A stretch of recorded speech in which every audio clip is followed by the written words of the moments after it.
It's the first day of the final month of the regular season, and we've got a big one in the big country. The number 2 ranked and undefeated Tarleton State Texans here at homecoming in Abilene to take on the number 24 ranked Abilene Christian Wildcats. This is UAC football on ESPN+.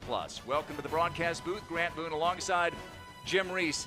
Jim, packed house, old rivals, first place in the United Athletic Conference on the line. And oh, by the way, yeah, it is homecoming. A lot going on. So as a coach and a player, what's the mindset right now before kickoff? Well, everybody's nervous, and a coach knows, honestly, first thing they may not even tell you is if you practice well, you're going to play well. So I think for Keith Patterson and ACU, if they've had a good week of practice, they've had an open week that could be to their advantage. The one advantage, huge for Tarleton, is they're 9-0, and they come in with great confidence. And so they have a great coach, and so I would say if they practice well, they think they're going to win the game. Well, and they have the highest ranking they have ever had in any classification, number 2 in the nation. Let's take a look at some of the key players for the game, beginning with Trey Page, an outstanding freshman running back for the Texans. Yeah, Trey Page III is a redshirt freshman. He averages remarkably over 100 yards per game, and even a better stat is 7.5 yards per carry, which is unheard of. He is one of 4 outstanding running backs, and there is a question mark. We've heard that he may or may not go. If they bring in one of their other 3 5'10" running backs, they'll be just as good. And for Abilene Christian, it starts with Stone Earl. When he's good, he's been very, very good. He's been very good. When he's good, ACU becomes good, and so the key for them is for Stone Earl to play within himself, make the right read, don't try to be a miracle worker or Superman, and he's first in completion, second in yards and TDs. All right, so it should be a doozy here. Battle for first place in the UAC. For more, let's go down to the sidelines and our colleague Roman Raffelli. Hey, thanks, Grant. 6 out of the last 7 games between the Texans and the Wildcats have been one-score games, with the Wildcats winning 3 out of the last 4, including a win last year that clinched them their first United Athletic Conference title. It was a touchdown with 19 seconds left, scored by Sam Hicks, his second of the game, along with 173 all-purpose yards that propelled the Wildcats into that, as well as a postseason win later on. The winner of today's game will have the head-to-head tiebreaker and control their destiny down the home stretch. It will also be Coach Keith Patterson's 26th win with the Wildcats, tying in with John Payne, who coached the Cats from 1985 to 1990. Guys, back to you. 7 degrees, 69 now. It's gonna stay sub 70, it looks like. And it's not just, Jim, the game of the conference today. This is the FCS game of the week, number 2 against number 24. Yeah, couldn't get any better. Great atmosphere, homecoming. It's going to be great. It looks like a spring game, purple on white here, and the kickoff from Corbin Poston goes through the end zone, and Abilene Christian goes first. And you see the numbers for Stone. Rough game against Southern Utah 2 Saturdays ago. ACU had an off week last week, threw 3 picks, one of them returned for a touchdown. He's been outstanding, as ACU has been when they've played here at Wildcat Stadium. He certainly has, and the key also will be for ACU to be able to run the ball. Their offensive line has been good, occasionally inconsistent, so running the ball for both teams really is critical. You mentioned Trey Page may not go for Tarleton State. Jordan Vaughn is a question mark for Abilene Christian. Their top runner, Ravon Banks, starts in the backfield. It's going to be a little trick play to start things off. This is Javon Gibson. He's got a lot of room to run if he can get one block. He's got a couple. He's going to have a first down on the end around. And it's a big play and a trick play from Graham Harrell, the ACU offensive coordinator. That was number 1 on the script, and they saw something this week that said they had a chance and nearly got run down in the backfield. About 10-yard loss turned into a big play. It's a gain of 17. And Javon Gibson caught a touchdown against Tarleton State. Yeah. In ACU's conference winning victory last year. Has a big play to start things off. This looks like a designed run from Earl, and that's what you're going to see from Stone. He'll beat you. He can beat you with both. And he runs the counter and the quarterback draw. Does well on both. That was the call play. 4 yards. Out to the 46-yard line. Earl, as you may know, played at ACU for a couple of years, then went off to North Texas for a couple. Marshall last year. And here on homecoming weekend, Stone Earl is having his last season. experienced quarterbacks. Over the middle, that's Jed Castles. Hangs on to the ball, and that's a big thing because not only is it a first down, but he protects the football, and that's hard, Jim, against these Texans. Boy, that really is hard. Stone made a great read, killed his first 2 looks, came back to over the middle, tight end. Great completion. There's the starting offense for Abilene Christian, presented by LMB Real Estate. Yeah, how hard is it to hold on to the ball? Tarleton State is number 1 in the nation in creating turnovers. They have 28 takeaways. It's a give, and this is E.J. Wilson running right, lowers the shoulder, and both guys take a pounding there, and it's a gain of about 4 and a 2nd and 6. Yeah, E.J. has become one of the top 3 backs for ACU in the last 3 or 4 weeks. Really consistent, good runner. And Jordan Vaughn does check in for ACU. Shoulder injury for Jordan. Missed most of the second half against Southern Utah after having racked up already 100 yards in that game, and he was missed as that game went along. 2nd and 6, first possession for both teams. And it's a gain of a couple for Jordan. Going to bring up a 3rd down and 4 for ACU. Yeah, big 3rd down, 2nd and 6, just ran the inside zone. Good push by the defensive line of Tarleton State. 1 pass, and the rest runs for ACU on this opening possession. Tarleton has played no one more than Abilene Christian in their 110 years of football, and few have been bigger than this one. Last year was also big in Stephenville when Abilene Christian rallied to win, as Roman told you about earlier. 3rd down and 4, J.J. Henry in motion, and J.J.'s going to catch it out of the backfield, and he's going to have a first down. Earl to J.J. Henry, and it's a 1st and 10. Yeah, great design play, crazy motion on J.J. Ended up running a wheel, and Stone Earl hit him quickly right past the line of scrimmage. All right, so Abilene Christian from their own 25 down now to the 28-yard line of Tarleton State. ACU is out of wiggle room. They've got to win this game and then win their last 3, 2 of which will be on the road to win the conference. Tarleton State can wrap up a share of the conference title at least with a win today. 1st and 10, play action. Earl looking deep, over the middle, through the hands and intercepted, and there you go. Through the hands of Adrian Baltrop and picked off by Tarleton State's Devin Sterling. It's the 29th takeaway, and that's a big early mistake for ACU. Yeah, ACU's got to be able to catch that ball in and out of his stomach, shoulder pads, bounced out. Now take another look here. It looked like Earl was on the money. Baltrop right through his hands, and Sterling right there. It's no coincidence when you're 9+ games into a season and you've got 29 takeaways. No, and boy, that turned, stopped a really good drive for ACU. And this is what Tarleton State does. Now they bring out Victor Gabalis, the 6th-year quarterback with his 3rd team, like Stone Earl, 6 years, 3 teams. And Gabalis is in the gun. And they're going to go play action. Pass is going to airmail everybody.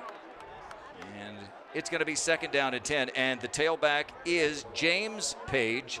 We'll see if number 0, Trey Page III, is going to see any action today. 2nd and 10.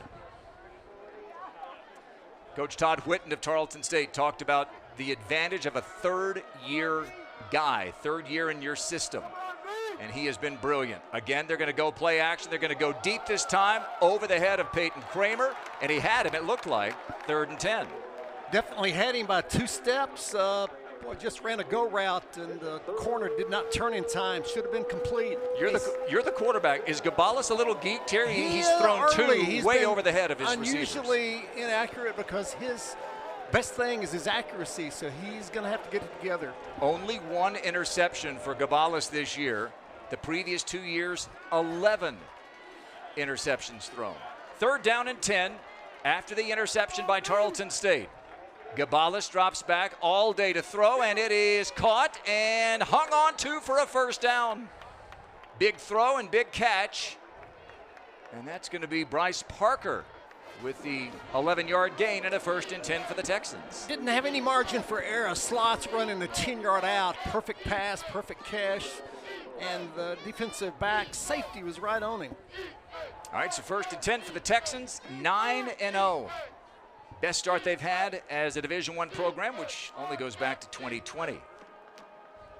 It's a give, and this is James Page, the converted quarterback, and he's got about 4.5, maybe 5. Second down and 5 coming up.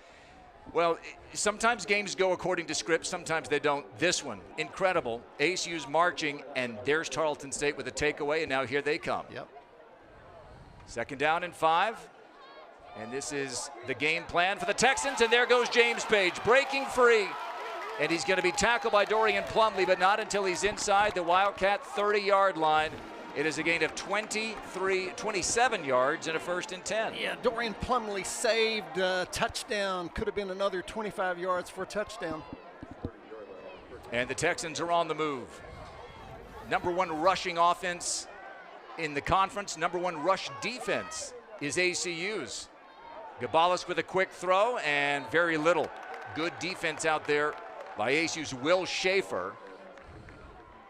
And here you have Gabalis, the preseason offensive player of the year in the UAC. And we just saw the tackle made by the preseason defensive player of the year, Will Schaefer. Yeah, stopped a possibly good screen pass for no gain. Second down and 10. First offensive possession for Tarleton State. Gabalis surveying. And again, they'll run that little read and a slant. Oh, out of the reach of Peyton Kramer. Tyson Williams defending, and Kramer thought he got held. Good question. We'll take another look here and see. 3rd and 10.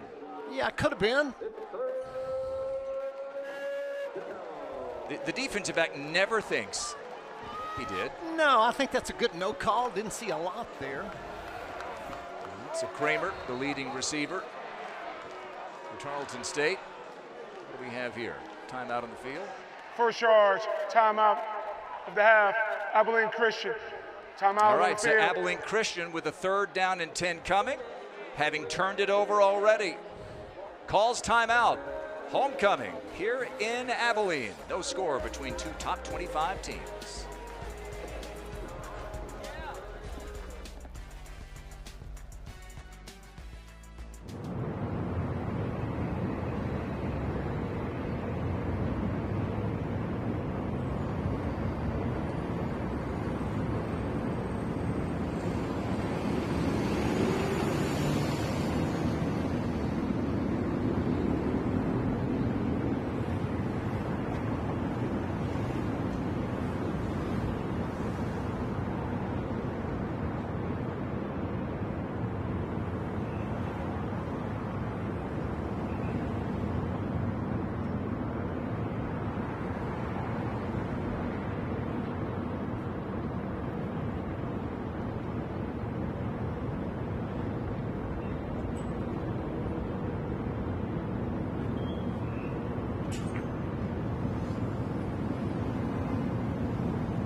It is a battle for first place in the UAC, the FCS game of the week here in Abilene, Texas, and Tarleton State, which took away possession from ASU with an interception. On the Wildcats' first drive of the game, now the Tarletons have 3rd down and 10 on the ASU 30-yard line. Already on the edge of field goal range. I'd love to get 6. Victor Gabalis. 3rd down and 10. They converted one earlier on this drive, and this is going to be picked off. No, through the hands of Jocelyn Malaska, and he nearly returned the favor. And Jim, there may be the difference between Abilene Christian and Tarleton State. A ball to be caught by the defense. Tarleton State did, Abilene Christian didn't. They did. It was really a good defensive play. They were playing cover 2, and the corner dropped back. Gabalis did not see on that deep out, and just should have picked it off easily. But a good defensive play. And it does send in Corbin Poston, been splitting field goal duties with Brad Larson this year. And this is going to be a 47-yard field goal attempt for the first points of the game. It's blocked. Blocked by ACU, and the Wildcats are going to take over. Look like Cortland Rousseau. And we'll take another look. So each defense comes up big. Yeah, it was big Cortland, 95. Yeah, right up the middle. So special teams with on the field. A stop for ACU, and the Tarleton defense with a takeaway. We've got a timeout on the field. Each team with a possession. Each team comes up empty. ACU with the ball back when we return to Abilene in a moment.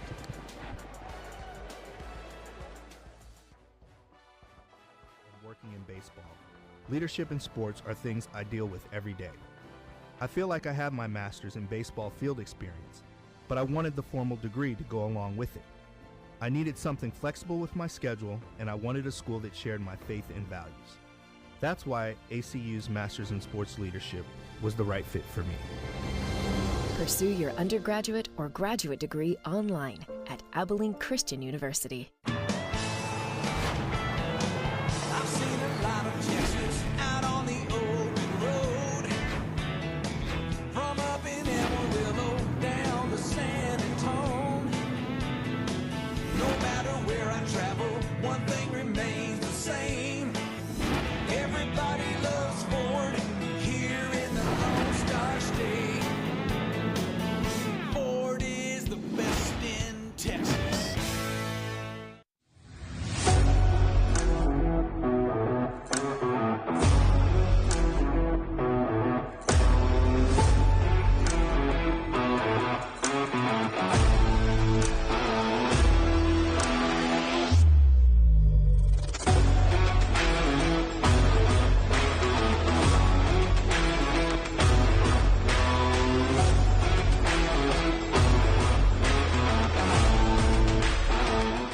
Of all the places in the world, legends live right here in Abilene, Texas. At Wesley Court, our seniors shaped this community we're proud to call home. At Abilene Christian University, the next generation carries those values forward. Together, Wesley Court and ACU show the world what Abilene is made of: small town spirit, big hearts, and a legacy that lasts. Because legends live here.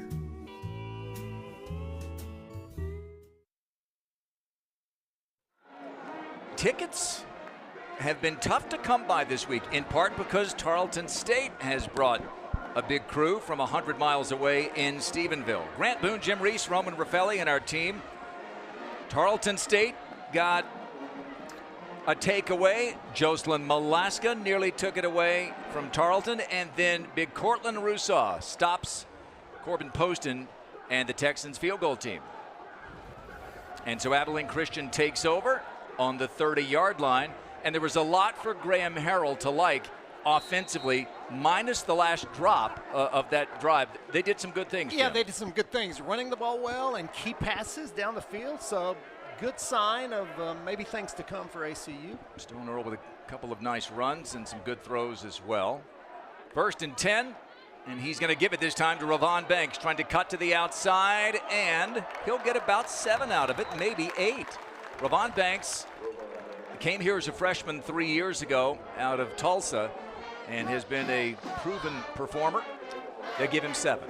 Yeah, great bounce by Ravon, running the inside zone, didn't have anything, bounced outside, nearly broke it.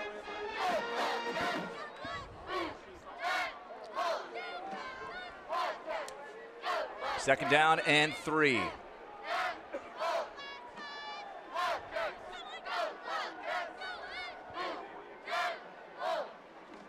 In motion, that's Gibson. It's a give to Banks, cuts it upfield, and can't get out of the ankle tackle of Jaden Auburn. Had a fumble recovery last week. 3rd and short. Yeah, maybe the only, so far, 3rd down and short big play, and ACU is going to have to get a little better blocking from their front 5 plus their tight end. In Tarleton State, just no real weaknesses. Good on both sides of the ball. Usually solid in special teams. That was the first kick they've had blocked this year, that previous field goal attempt. Let's see what Graham Harrell dials up. J.J. Henry goes in motion. It's a give, and this is a first down by about a half yard. 1st and 10 for the Wildcats. Let's send it down again to Roman Raffelli.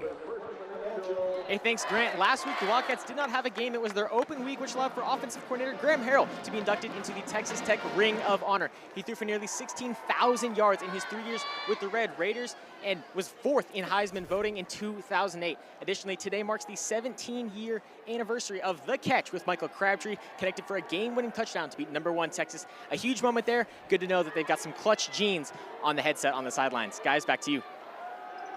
Down at 10. Earl's going to go short, caught by Jed Castles, a former Texas Tech Red Raider, who I think has a first down, although he did turn it back up the other way. So I think they gave him 9, and it's a 2nd down and short. Yeah, good job by our quarterback. Stone Earl killing the go route and the post route. Came back to his 3rd choice. 2nd and 1. By the way, the Harrells are getting used to being honored because last night, Sam Harrell, Graham's dad, was honored in the ACU Sports Hall of Fame with the Lifetime Achievement Award. And what a lifetime it's been on the high school level at Ennis. Won 3 state titles. It's a give this time, cutting upfield. That is E.J. Wilson. Back to the middle, 40, 35, 30. E.J. Wilson inside the red zone and inside the 10. Biggest play from scrimmage by either team so far. It's a 1st and goal for ACU, and that 3-headed monster at tailback roars. Yeah, all 3 of them have roared at times this season. Going to be an outside zone, had to cut it back inside, and was within 1 shoestring tackle of taking it in. The transfer from Temple in his first season at ACU puts the Wildcats on the doorstep here. Threatened on their first drive before turning it over. Now they've got it down in the tight red zone. 1st down and goal, and Wilson remains in at tailback. Earl's a threat to run or throw, especially down here. Fakes the throw to the left, rolls to his left. Earl is going to tuck it and get about 3. Good decision not to throw it. Great decision, and he was throwing across his body. He pulled it down and was able to make 3 yards, which was an outstanding scramble by Stone.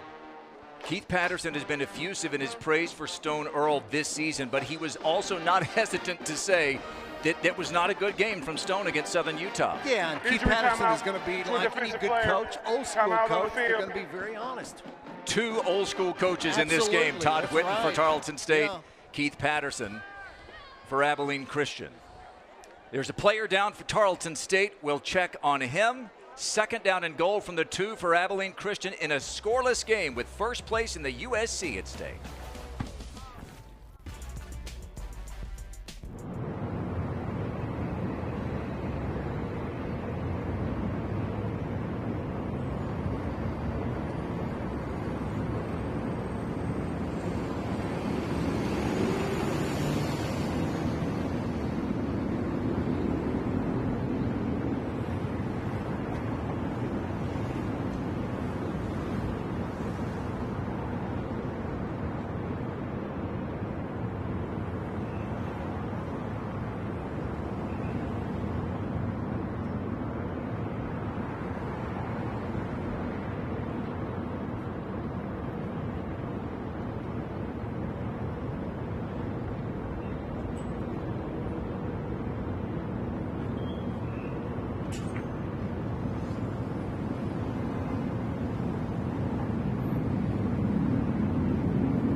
out of the north today, and temperatures just absolutely perfect on this first day of November.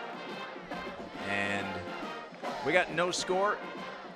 Second possession for Abilene Christian, each team with a key stop. Tarleton State with an interception off a dropped ball by ACU, and then the Wildcats blocked a field goal attempt. And now after E.J. Wilson had a big run for ACU, he is taking the ball down inside the 10-yard line, and a second down and goal coming up for the Wildcats trying to score first here. A rivalry that goes back to 1920. And Earl's going to go under center here. Second down and goal. It's play action. Into the end zone, wide open, caught, Jed Castles. Touchdown ACU, and the Wildcats, the defending UAC champs, score first. Yeah, I think that's probably the best call that offensive coordinator Graham Harrell has made maybe this year. 2nd and 2. Everybody expects the run, but the quarterback is looking for the back out in the flat, had him covered, the tight end. Nobody saw him. Just a great call, great execution. Of the hundreds of plays this year that ACU has run, 538 plays. Stone Earl's been under center 2, 3 maybe. Brandon Perez is on for the extra point out of the hold of Hugo Nash. And the extra point is good. And so ACU, after the disappointment of that dropped ball, it became an interception on the first drive, comes right back on the ground from E.J. Wilson and through the air, Earl to Castles. And the transfer from Texas Tech in his 4th season at Abilene Christian has his 10th career touchdown.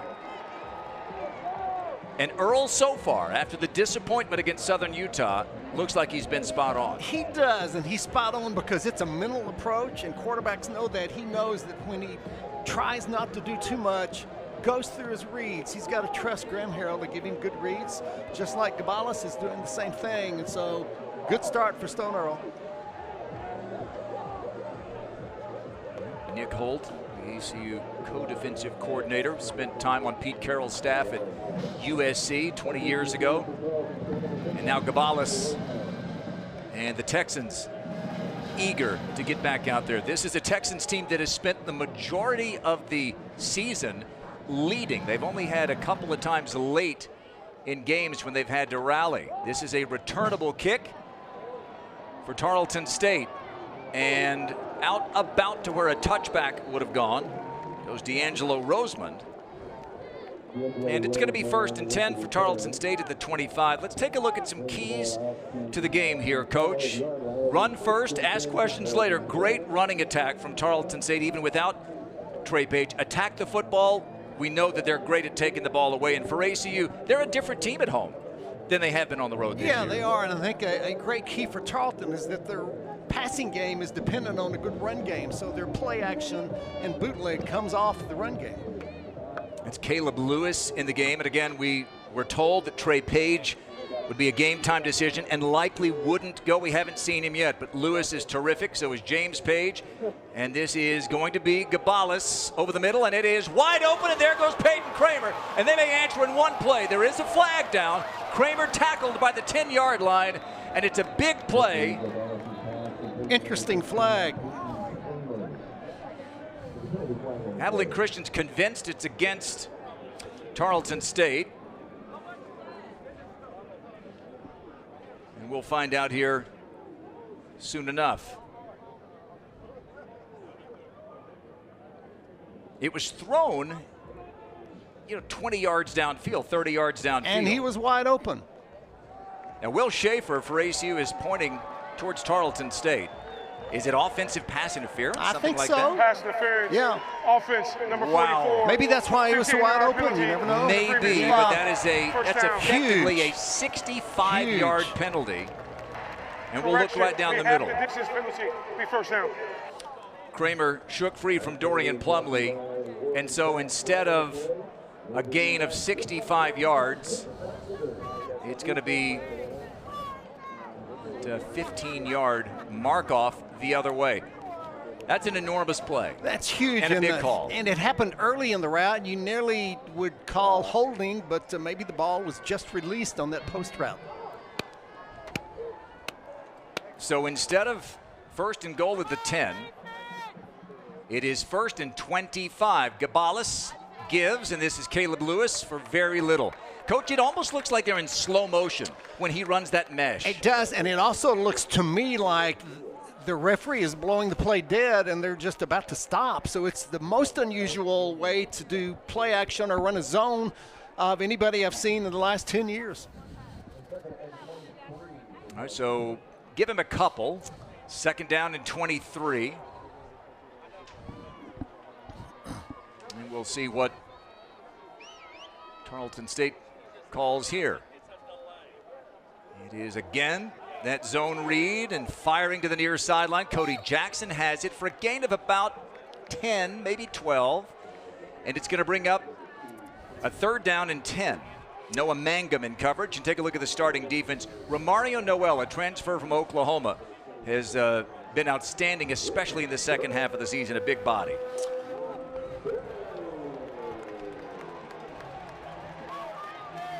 A transfer from Baylor, I should say, not Oklahoma. Third down and call it 11, trying to climb out of a first and 25 hole. And it is a give, and this is Caleb Lewis, breaks a tackle, and he's going to be shy of the line to gain. Tyson Williams makes the stop as they go a bit conservative, and they've got a fourth down and 4 coming up, and let's see what they opt to do here. I would imagine a punt, and it is going to be the punt unit coming out. Yeah, maybe the most important tackle for ACU yet. Tyson Williams kept that little draw play from getting a first down. Just a great tackle. Again, this is a run-first team.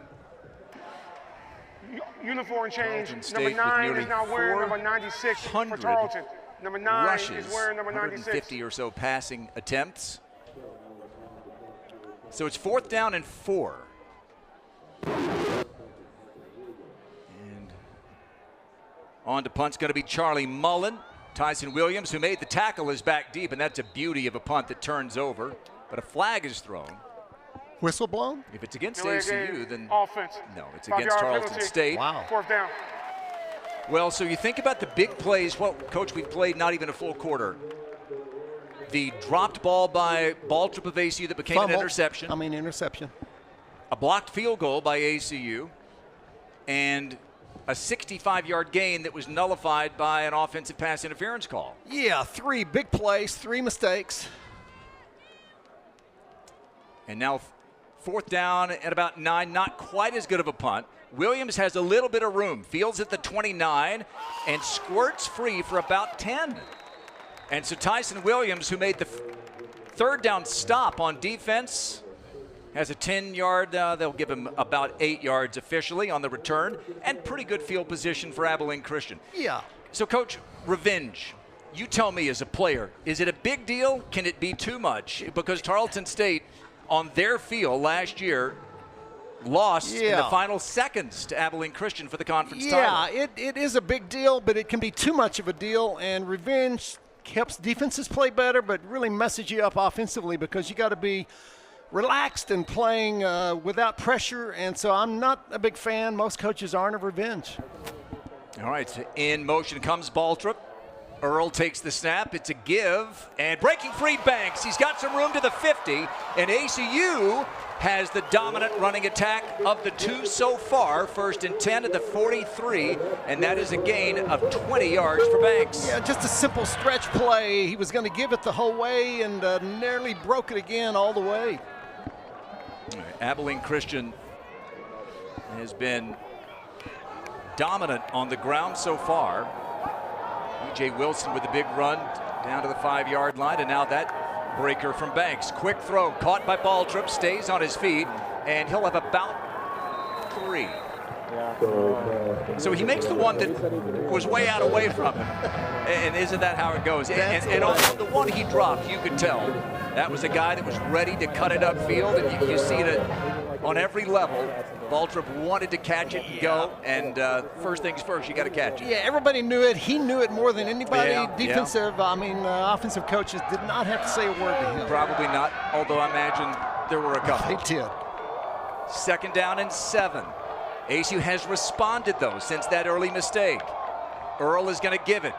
Upfield, Banks again, and more room to run. Rovon Banks for the blocker, Dudley. Rovon Banks to the house from 40. And ACU leads by 2 scores. Ran the same play they did just a minute ago, the outside zone, and cut it back inside, and superior blocking by that offensive line for ACU.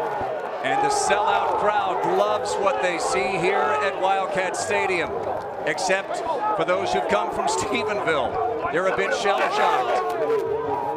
Even with that first drive turnover, ACU is an extra point away from a 14-0 lead.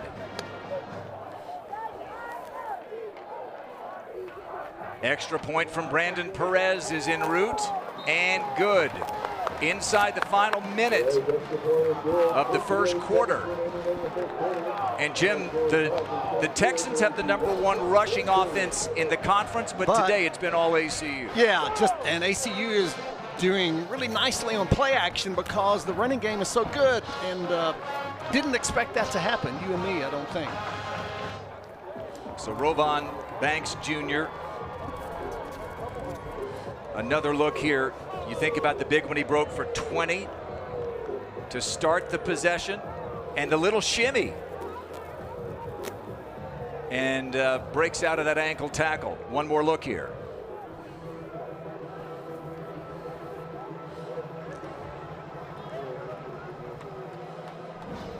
So there you go. Rovon Banks and ACU 14-0. Tarleton State did trail by 2 scores to Army back in the second game of the season. On the road against the Black Knights of the Hudson. That was with 5 minutes to go in the third quarter. They came back and won it in overtime memorably on a Brad Larson field goal. Double overtime, in fact. So it's not the first time they trailed by a couple of scores, but this has got to be a bit of a shock to the system. Yeah, a little bit. They're really tough, mentally tough. Tarleton is, so you know they're going to come back, and coaches are not sweating yet, but you got to think that everybody on their sideline for Tarleton is a little bit surprised, and they're doing a bit of encouragement to their defensive people. We talked about play keep away as one of the keys to the game. That has double meaning. #1 for Abilene Christian, don't turn the ball over. They've done that once. But hang on to the ball, extend drives, and they've done that so far in 3 possessions. It's going to be a give this time. Again, I believe, to Caleb Lewis for no gain. And that ACU run defense, which is the best in the conference, looks like it so far. Again, no Trey Page so far. That's right. Got to point that out. And usually I don't place a lot of stock in time of possession, but in this game with Tarleton's offense, it becomes a key stat. 2nd down and 10. Remember the big 65-yard gain wiped out because of penalty on the last possession for Tarleton State. Gabalis, play action, gonna go deep again, one-on-one coverage. Malaska knocks it away. Singled up over there with Marquise Willis, and it's 3rd and 10. Yeah, when ACU is singling up press coverage, you know he doesn't have any help. That means there's one extra, maybe 1 safety or 2 safeties that can help with the running game, which may be one of the reasons that ACU is playing the run so well. Todd Whitten in his 16th season as the head coach at Tarleton State, 3rd different stint. This is his 10th year back, and he's guided them from Division II to Division I, and he's done it brilliantly. Tight end in motion. ACU sends pressure. Gabalis is going to be brought down for a sack, and it's Rashawn Miles Jr. who does the damage, and they forced another Texans punt. Yeah, ACU has been playing cover 2 or cover 2 man on 3rd and long. That time they went to man 3, 1 safety back. Everybody else man to man, and they had a linebacker on that back coming out of the backfield. And that's how the first quarter will end. All Abilene Christian here at home. They lead it 14-0 in this battle for the UAC.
Just a picture-perfect day in Abilene, Texas, and that's a pretty picture for ACU football fans. They lead Tarleton State, the number 2 ranked team in the nation. This is the FCS game of the week. Glad to have you with us as we start the second quarter. Grant Boone, Jim Reese, Roman Raffelli down on the sidelines, and our entire team. ACU got the ball to start the game, took it downfield, had a ball go off the receiver's hands, picked off by Tarleton State, but then the Wildcats blocked a field goal attempt, and since then, it's been all ACU, and now they have forced another Tarleton State punt. Charlie Mullen is on, gets the high snap, and that's not his best. No. It's out of bounds. It's going to be 1st and 10 for ACU on the Tarleton State side of the field. While we have a sec, back we go to Roman. Hey, thanks, guys. Wildcats up 14-0 on homecoming here at Anthony Field. And, well, they've got a 9-2 record on homecoming since moving to the D1 level 11 seasons ago. In addition to that, head coach Keith Patterson is 15-4 at this field as the head coach of ACU. A great home record, a great home mindset, and it's working out so far today. And for Stone Earl, who's coming off his worst game of the season, he has been spot on. And great field position for the Wildcats here. 1st and 10 from the Tarleton State 45-yard line. Eddie Henry goes in motion. Handoff to Banks. He's got a couple. And it's 2nd down and only 1 officially, so 2nd and 9. Yeah, good stop by the front 7 for Tarleton, and nice tackle by that outside linebacker. So Banks, who had the 40-yard touchdown run previously. E.J. Wilson's hit one for 45 that set up the first touchdown for ACU. The Wildcats will send J.B. Mitchell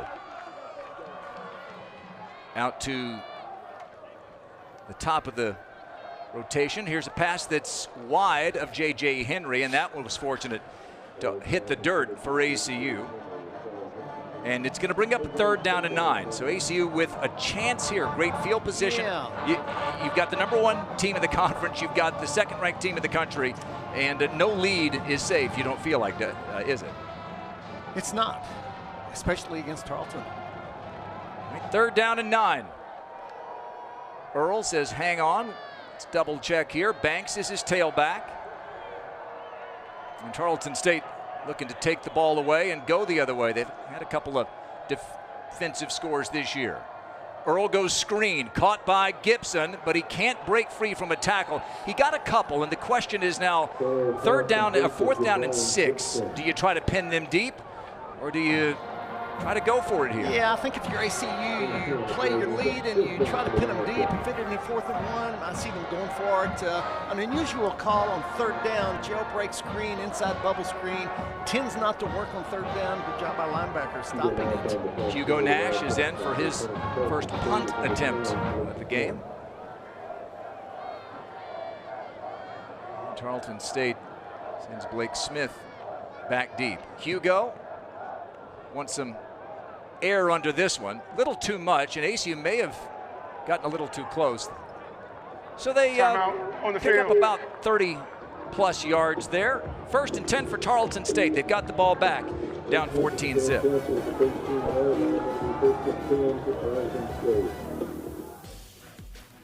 We know a little something about hard work. Growing up in a blue-collar family, I learned the value of work ethic from an early age. My father was a mechanic, and my mother worked a graveyard shift to make ends meet. Through grit and determination, I became the first in my family to graduate college. I would go on to be class president of my law school and served my country as a federal prosecutor with the United States Department of Justice. Since then, I've built an award-winning team of trial lawyers right here in West Texas. If you've been in an auto accident or you've been injured, give us a call today and we'll make them pay.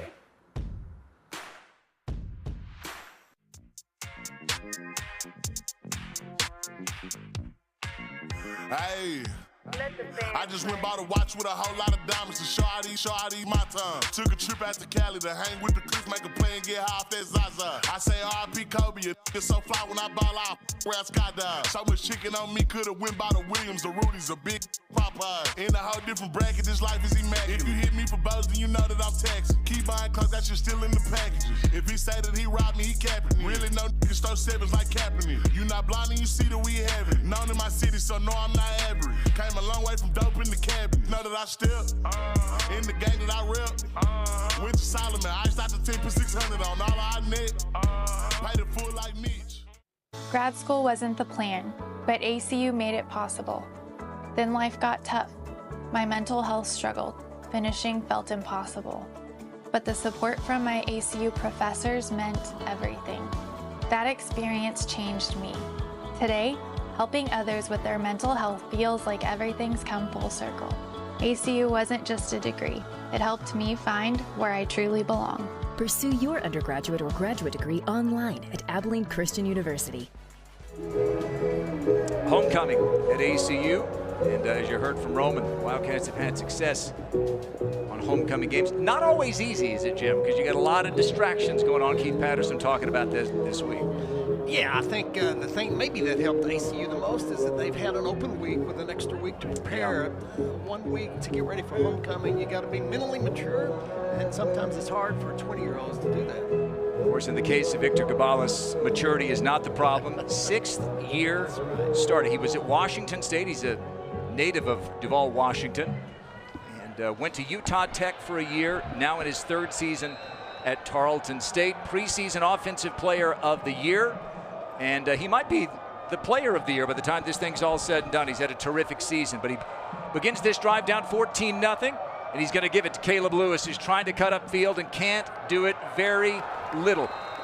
Jim, 40 yards rushing for Tarleton State. It looks so far like they do miss Trey Page, but a great start defensively for ACU. Yeah, that's just a huge stat. Just all of us are surprised.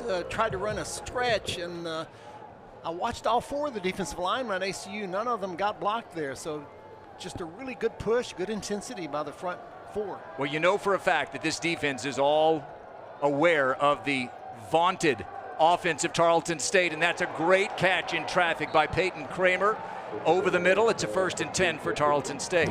Yeah, great execution. Their best slant wide receiver on this side split in, faked the zone, ran the slant. Leaping catch from Kramer, their leading receiver, and again they're going to go with a zone read, and that's Zion Fanua with a quick tackle on Lewis, and it's a minimal gain, 2nd and 9. Nearly every play Tarleton State uses is off that zone fake, zone read. Take a look at the impact players for both teams. Gabales we know about, Peyton Kramer, we just saw them hook up. Kagan Roach, the D lineman, and Rashawn Miles, Jim, he leads the nation in fumble recoveries with 4. He's been all over the field. He leads fumbles, recoveries, and usually leads ACU in tackles as well. Had a sack earlier in this game. 2nd down and 9. Gabales from the gun. It's deflected, I thought, but caught, and that's going to be a 1st down. And that's Cody Jackson for about 11 and a 1st and 10 at the 38. Jim, big stop by the Tarleton State defense after ACU took over at the 45-yard line. Yeah, it could have been 21-0, so coming back, running an option route in the hole between linebackers. Early 2nd quarter, 14-0 in favor of ACU. Victor Gabales. Again, they go with the zone read. He's going to fire it again, and this one's caught again. And Cody Jackson caught it, bobbled it, but regained it. But I think enough to move him back shy of the line to gain. Let's see where they mark him. At about the 47 of Abilene Christian. I think he had the 1st, and then trying to secure it, he may have lost a half. Yeah, I think that was a good call. Got 1 foot in after he got the bobble back. And here is Tarleton State. We got a whistle. The previous play of a complete catch. So we got a replay review.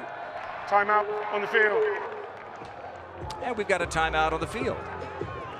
14-0 Abilene Christian, but Tarleton State with a couple of 1st downs, and Keith Patterson trying to keep his team unbeaten here at home.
Jeremy Tate, the referee in this game, along with the back judge, David Prather, taking a look at that bobble. Corey Collister, the replay communicator. A buzz down to the sideline. Wes Burge is the replay official. So you saw it come out. Did he ever completely secure it? When does he have it? Does he have it there?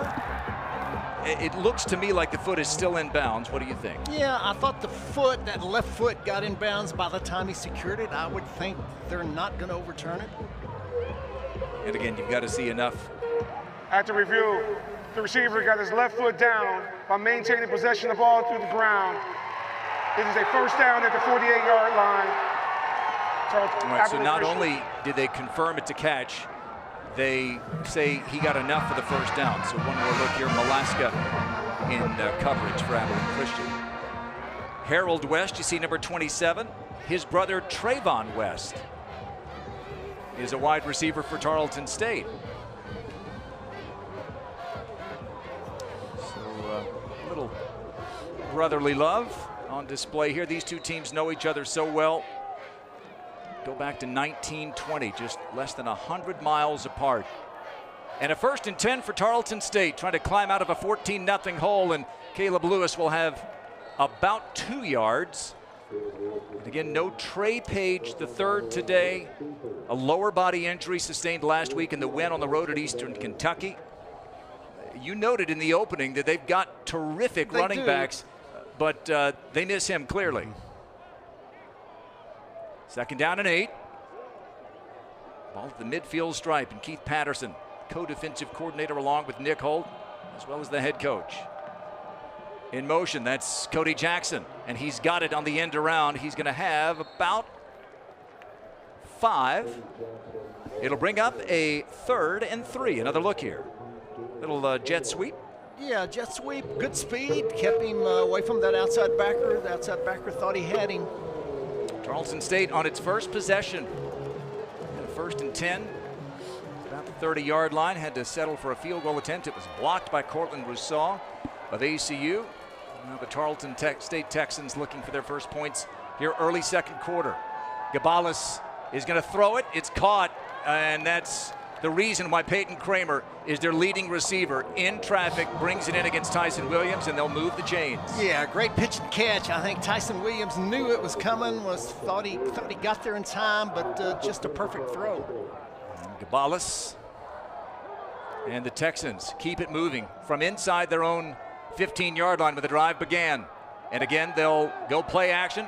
Wide open Kramer inside the red zone, and the best depth on a drive in this game for Tarleton State. 1st and 10 at the 15, a gain of 23. Yeah, great route. Slot receiver just ran a digger inside square in. Quarterback Gabalis hit him right on stride.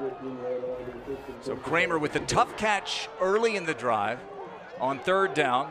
Now sets them up 1st and 10 at the Wildcat 14. Gabalis is going to throw it again into the end zone. Just wanted to get rid of it and avoid the sack, which he does. And overthrows Cody Jackson in the end zone. 2nd and 10. Lived to fight another play there. He did. That's a great throwaway. It was close enough, and you could tell he couldn't find anybody open. Good coverage. Clock stops with 9:04 to go. Another look there, and that was avoiding the sack. And that's the advantage of a 3rd-year quarterback. Knows when to hold him and when to fold him. ASU puts 9 in the box.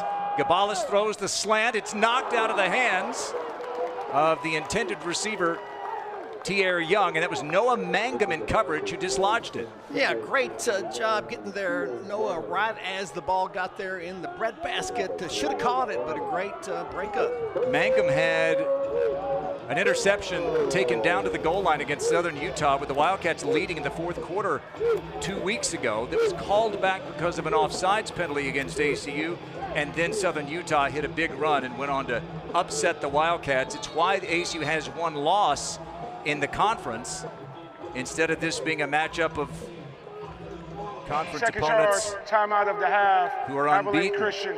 But the winner today is in the driver's seat for the conference title, and right now it's ACU by 2 scores. You trusted us to be a part of your life's greatest joys. to walk with you through your deepest sorrows.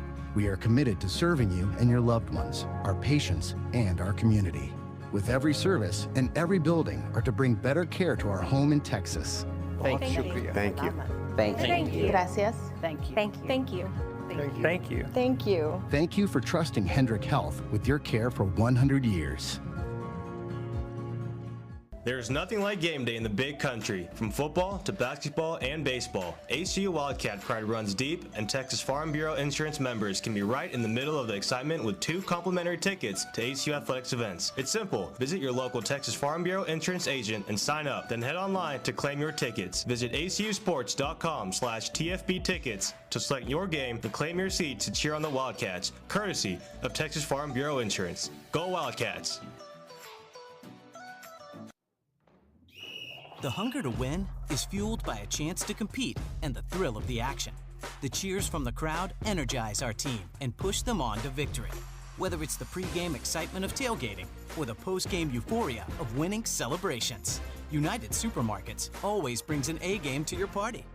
From kickoff to tip-off and the final buzzer to the last out, United Supermarkets is proud to be the official sponsor of Abilene Christian University.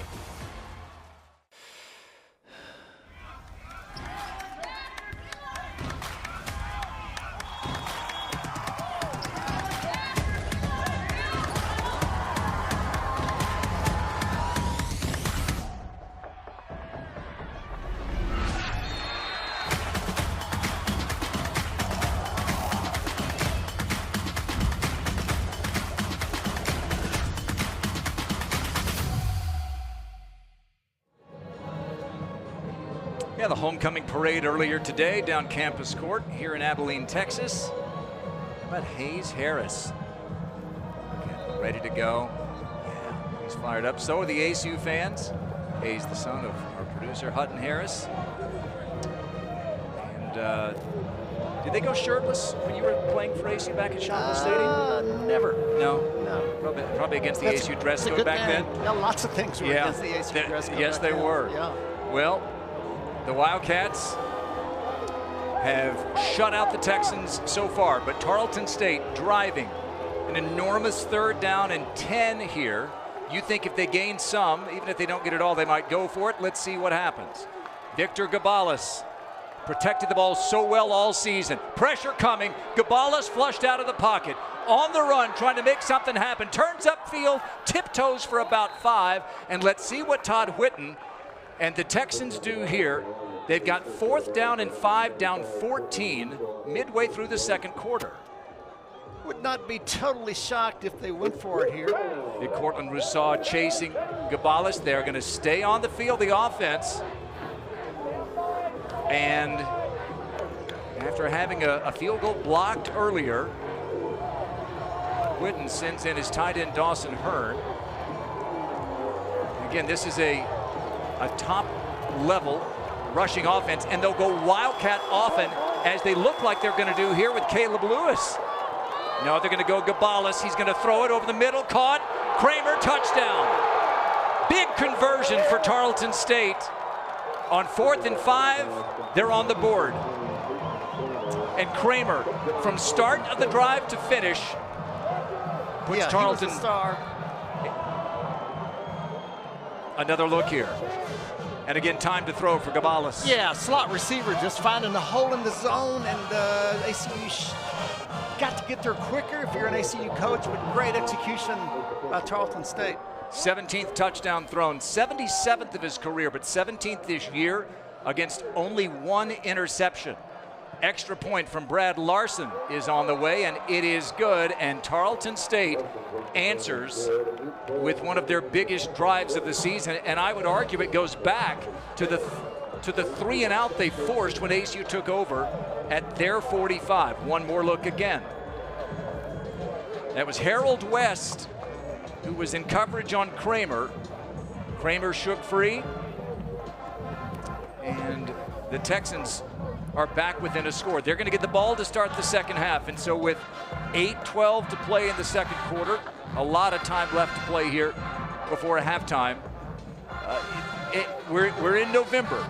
Jim, and you're battling for first. Every possession feels enormous at this point. Every possession. And if you're Tarleton, you've got to think now, if we had not gotten that going into halftime, maybe 14-0 down, 14-7 is a totally different feel, and they still have a chance to come back and tie the game, depending on ACU's job here on offense. So huge drive, huge completion for a touchdown.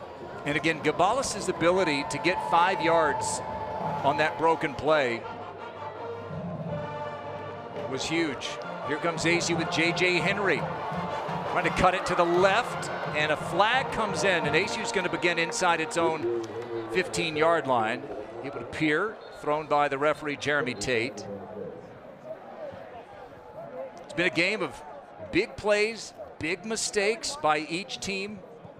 Tarleton State had a 65-yard gain, nullified by an offensive pass interference call. Yeah, maybe the biggest mistake ACU has made this half, because it would have been during the return, holding receiving team number 21. 26. It's a half the distance penalty. It'll be first down, Abilene Christian. 6-yard line.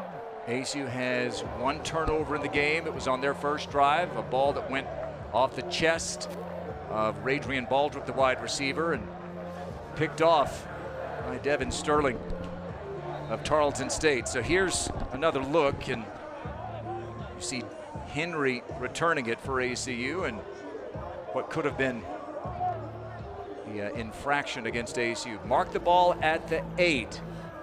ACU's had some long drives this year that have gone 90-plus yards. And now they'll start this one 92 yards from the end zone with E.J. Wilson in the backfield with the quarterback. Stone Earl has been terrific in this game so far. Earl's going to tuck and run, try to get to the outside, and he'll do well just to get a yard to the 9. And again, at this part of the field, it feels even more important for any team to protect the football even harder against a team like Tarleton State. Yeah, even harder. And Tarleton State's playing 7 in the box. They're looking for that quarterback draw. Stone Earl lucky to get 1. 2nd down and 9. As the sun breaks through the clouds here on just a picture-perfect day, just after 4 o'clock local time. Earl with his own read. He's going to keep it, and he's going to hang on to the football but go down for a sack as he was running for his life the entire play. A loss of 2 and a 3rd down and 11 coming up. Yeah, I think Stone Earl knew as soon as he pulled it, it was a misread, and a great job by the defensive end and outside linebacker. Should have given it on the inside zone.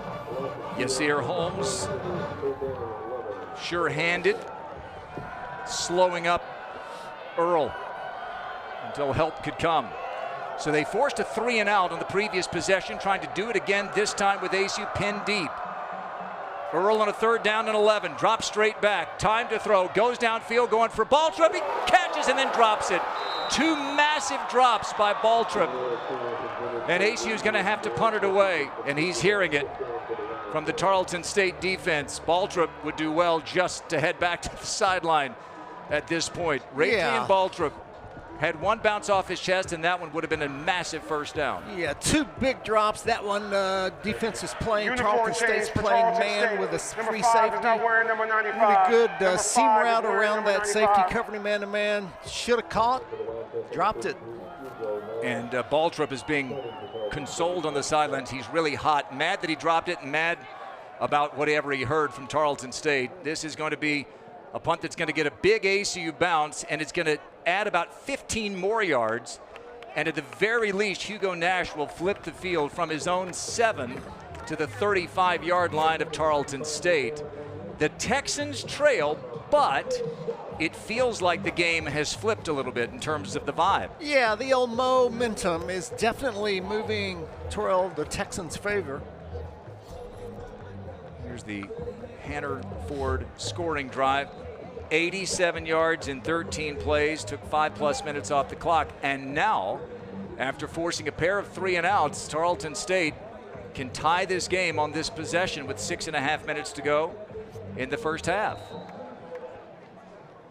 And now the pressure shifts back to the ACU defense.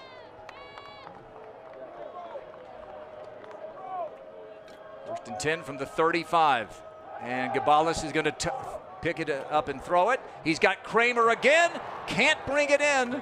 Tyson Williams singled up with Kramer. Kramer's won a lot of those battles, and now they're exchanging kind of their quick recap of what just happened. I think Gabalis has thrown 5 or 6 against a press man coverage of the best go routes I've seen. It's just been perfect. He is as accurate as advertised and maybe more so. 2nd down and 10. It's Chris Wright standing up for ACU on the defensive end. Gabalis straight drop, fires it right side. Kramer again, maybe a half-yard shy of the line to gain. It is going to be, 3rd down at about half a yard. Yeah, I think Kramer, if you're an ACU defensive coach, you probably put 2 on him. ACU has not stopped him yet. 3rd and short, they go in a hurry here. Gabalis is going to give it, and a breaking free. It's going to be a touchdown. Race to the end zone, and Plumlee is going to bring down James Page, but not until Page gives Tarleton State a 1st down at the 22. Yeah, great tackle by Plumlee. Touchdown saving tackle. Looked to both of us up here that he was going to go all the way. Great tackle to stop him. 1st and 10 at the Wildcat 22. Texans on the march again. It's a give again to Page, and he's got about 3.5. And now the Tarleton State run game, helped by some of Gabalis to Kramer through the air. Yeah, and the offensive line, either they're finding a new scheme, which I doubt. They're just starting to get control of that defensive front 6. 34-yard scamper from James Page, the converted quarterback. And now 2nd down and 7, just inside the red zone. Kramer goes in motion. Gabalis is going to throw it over the middle, a little wide. He had his receiver open, Cody Jackson, in coverage with Malaska. 3rd down and 7 coming up for the Texans. Yeah, great route, another great slant. Again, maybe the 10th time they've tried to throw that. If you're an ACU secondary coach, you're wondering why those corners cannot take away the inside cut. There's got to be a way they do that and have not done a good job. Tarleton has been great with the slants all 1st half. 3rd down and 7 from the ACU 19-yard line. They converted a 4th and 5 into a touchdown on the previous possession. Gabalis is going to throw it. Pressure coming over or off the hands of Lewis, and Lewis wisely realized it could have been a lateral, but and went and chased it, but the official said incomplete, and it's going to bring in the field goal unit for Tarleton State. The Wildcat defense forces a field goal. Yeah, maybe Gabalis' only questionable throw had a slip screen and needed a little air, nice and easy. I think they would have had a 1st down, had 2 blockers in front. Brad Larson is a great story. He was the hero kicking the game-winning field goal to beat Army. He was already a hero. He beat childhood leukemia, raised a lot of money for childhood cancer, and his field goal here is good. And Tarleton State has scored the last 10 after ACU scored the first 14. And we said during the commercial, after ACU into the first quarter up 14-0, that there was a lot of time to play, and he just gets it inside that right upright. We knew there was a lot of time to play in Tarleton State. It's not 9-0.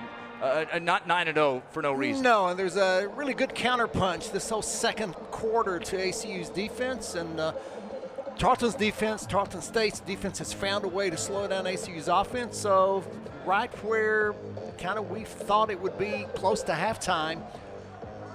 If you're Abilene Christian offensively and you're Graham Harrell, you've got to be excited about a lot. You think about 2 balls that were there to be caught. One on the first drive that wound up being intercepted off the chest of one of your receivers, and then a 3rd down and 11 that was caught and then dropped by that same receiver. And so as good as it's been scoring 14 points, it could have been better for Graham Harrell. Yeah, and I think Graham and Coach KP, Coach Patterson for sure, is saying this is, again, a great kind of old school. If it touches it, you should have caught it, and both times ACU receivers should have caught the ball. So here come the Wildcats, and Earl, who is 5 of 8 for 34 yards with a touchdown and an interception. And again, the interception was right into the chest of his receiver.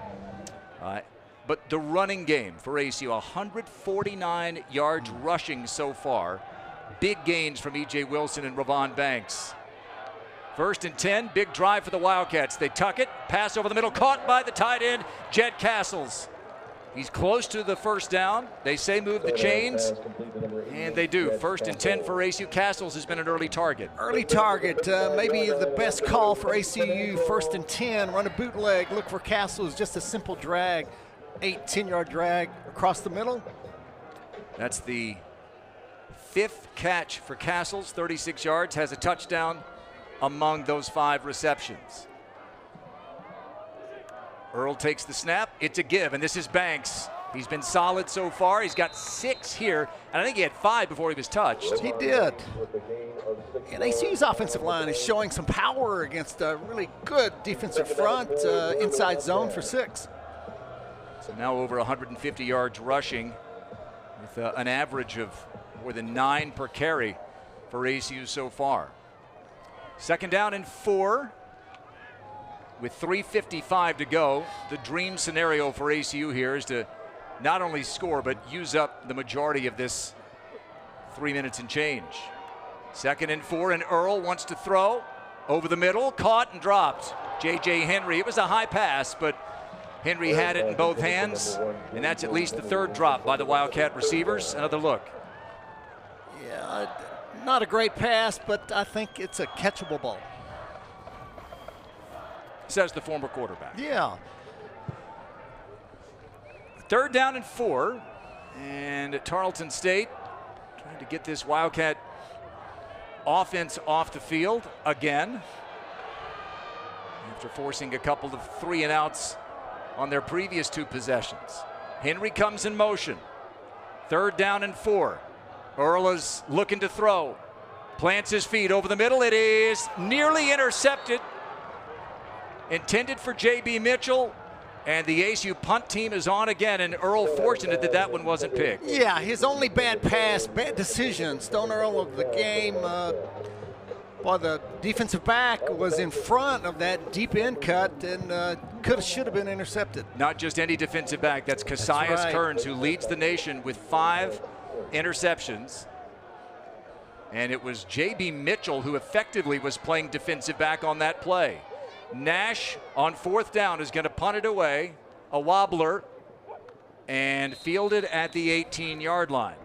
So ACU with a little life offensively before having to punt it away, and now Tarleton State is going to have a chance here to take its first lead of the game. The ball back, having scored the last 10. Yeah, first, I think if you were a predictor of the game, you're a little surprised that the number 1 offense and defense really in our area region is behind, and you got to feel good about ACU's defensive performance. Just been really good slowing them down, even though Tarleton's offense is gaining some momentum. Tarleton State is averaging 45 points per game and allowing just 16. Yeah. And they have shut ACU down for the last 3 possessions. And they've been dominant in the 2nd and 3rd quarters this season. They've been great again in the 2nd quarter today. And here's a handoff. Caleb Lewis kicks to the outside, and he'll get about 3, maybe 4, out to the 22-yard line. It is 4. And the clock moves with 3:15 to play in the first half. Again, Tarleton gets the ball to start the 2nd. And Tarleton would like to run the clock out or come down at least for a field goal attempt. ACU would like one more chance. Amazing 4 turnovers in 9+ games for Tarleton State. Only 4 giveaways. Unbelievable. Gabalis is going to throw it, or try to. Now he's going to tuck it and run in the left arm. Tries to elude the tackle, can't. And again, that's Rashawn Miles Jr. coming up to make the stop. Maybe a half-yard gain. 3rd down and about 5. Yeah, could have been a coverage sack. Gabalis put it down for a good reason, but also makes you know why he's not a scrambling quarterback. Just a great tackle by Miles. Whose dad, Rashawn Sr., was a running back for Abilene Christian 20 years ago, and Rashawn with an open field tackle that probably saved a first down. So a 3rd down and 5 coming up. Got to get to the 28-yard line. Gabalis is going to throw it. Looking right, fires that way. It is caught in traffic out near midfield, and Dorian Plumlee thought he had an interception. Instead, it's a 1st and 10 at the 48. Yeah, if you're Tarleton, that's a great throw. ACU had a corner. They're all playing two-man, and the safety should have been there too. So, boy, great completion. Probably bad execution by ACU's defense. And Tarleton State converts another 3rd down. It's the 2-minute timeout. Back to Abilene in a moment. At homecoming for ACU, the Wildcats on top by 4.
Playing for first place in the United Athletic Conference.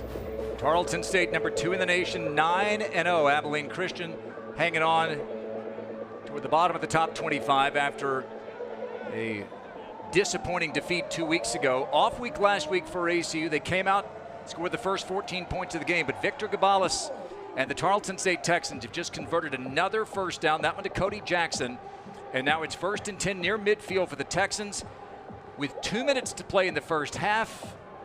And Tarleton State will get the ball to start the second half. So good start for ACU, good answer by the Texans. We'll see if they can continue that response. 1st and 10. Chris Wright looked like he was lined up in the neutral zone. Gabalis is going to throw it. It is caught and dropped. Bryce Parker couldn't hang on to it down the seam. That looked like it was on the money. Yeah, another great throw. It looked like ACU was playing man-free, then they dropped to just traditional cover 3 zone, and Gabalis finding that seam wide open, should have caught it. When the receiver hits himself in the head with his fist in the helmet, that generally is the giveaway that he should have caught it. 2nd and 10.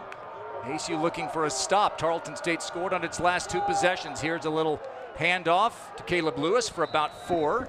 And another 3rd down coming up for the Texans. They've converted their last several. Yeah, it's interesting that ACU has chosen to cover and not rush, not blitz. Probably smart. If you blitz against Gabalis, you're going to usually die by that blitz and he'll hurt you. So interesting to see what ACU dials up here on 3rd down. Tarleton State, their highest ranking ever. And they're trying to finish off their road record at 6-0. ACU's trying to stay unbeaten at home, so something has to give here. 3rd down and 6. Tight end in motion. Gabalis against a 4-man rush. Pressure coming. Eludes it. Now he's going to go down for a sack, and Chris Wright was the one to bring him down at midfield. It's 4th down and 8 coming up. Yeah, just rushed 4 ACU. You got to say that's a coverage sack. Outstanding coverage down the field, and nowhere for Gabales to throw. And the pocket collapsed. And Cortland Rousseau is not going to get credit for anything really there, but he helped collapse the pocket. Yes, he did. And ACU calls a timeout with 1:03 to go. And now it's the Wildcats who are trying to play that 2-minute game. 63 seconds to play, and the punt team coming out for Tarleton State. This has been a game of momentum so far, hasn't it? Yeah, just 2 really good teams slugging it out. It seems like ACU had the momentum first quarter. Tarleton took it away second quarter. I think both of us figured there'd be 21 to 28 points scored by both teams in the first half, so a little bit surprising. Now, this is an ACU team that's averaging 40-plus points per game here at home this year, and they've played some good teams. Stephen F. Austin here, Austin Peay. And now Mullen is on to punt it. Tyson Williams is back deep. Clean exchange. Williams is going to let it bounce, and it's a good bounce for Tarleton State. And it's going to be 1st and 10, so from the 10-yard line, you got 1 timeout if you're Graham Harrell, the offensive coordinator in his first year for ACU. What do you do here? Yeah, I think you're conservative and pick your best run. If you break it or get a 1st down or 2 and call a timeout, then you try something down the field. But I think he's thinking, really be careful here because you don't want to become too aggressive, force a turnover, backfires against ACU. You got the team that is twice as good as any other in the nation in turnover margin. 29 takeaways plus 25. They're looking to take one away from the Wildcats here. 1st and 10 from their own 10.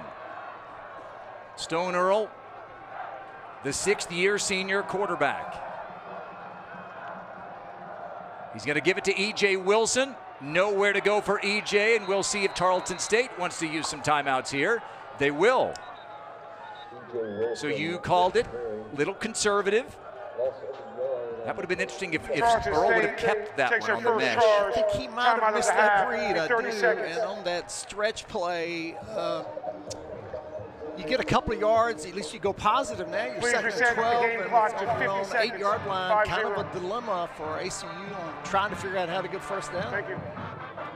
So Tarleton State, talking to Todd Whitten this week, interesting because when you were playing back when these two teams were in the NAIA days, if you didn't win your conference, you didn't go to the playoffs. And in this day and age, with 24 teams going to the FCS playoffs, he was already talking about the postseason. 9 wins. We're 9-0. I thought it was interesting. It wasn't, we got to win the conference. Certainly that is the goal. Yeah, it's a different scenario. But he knows they're in. He does.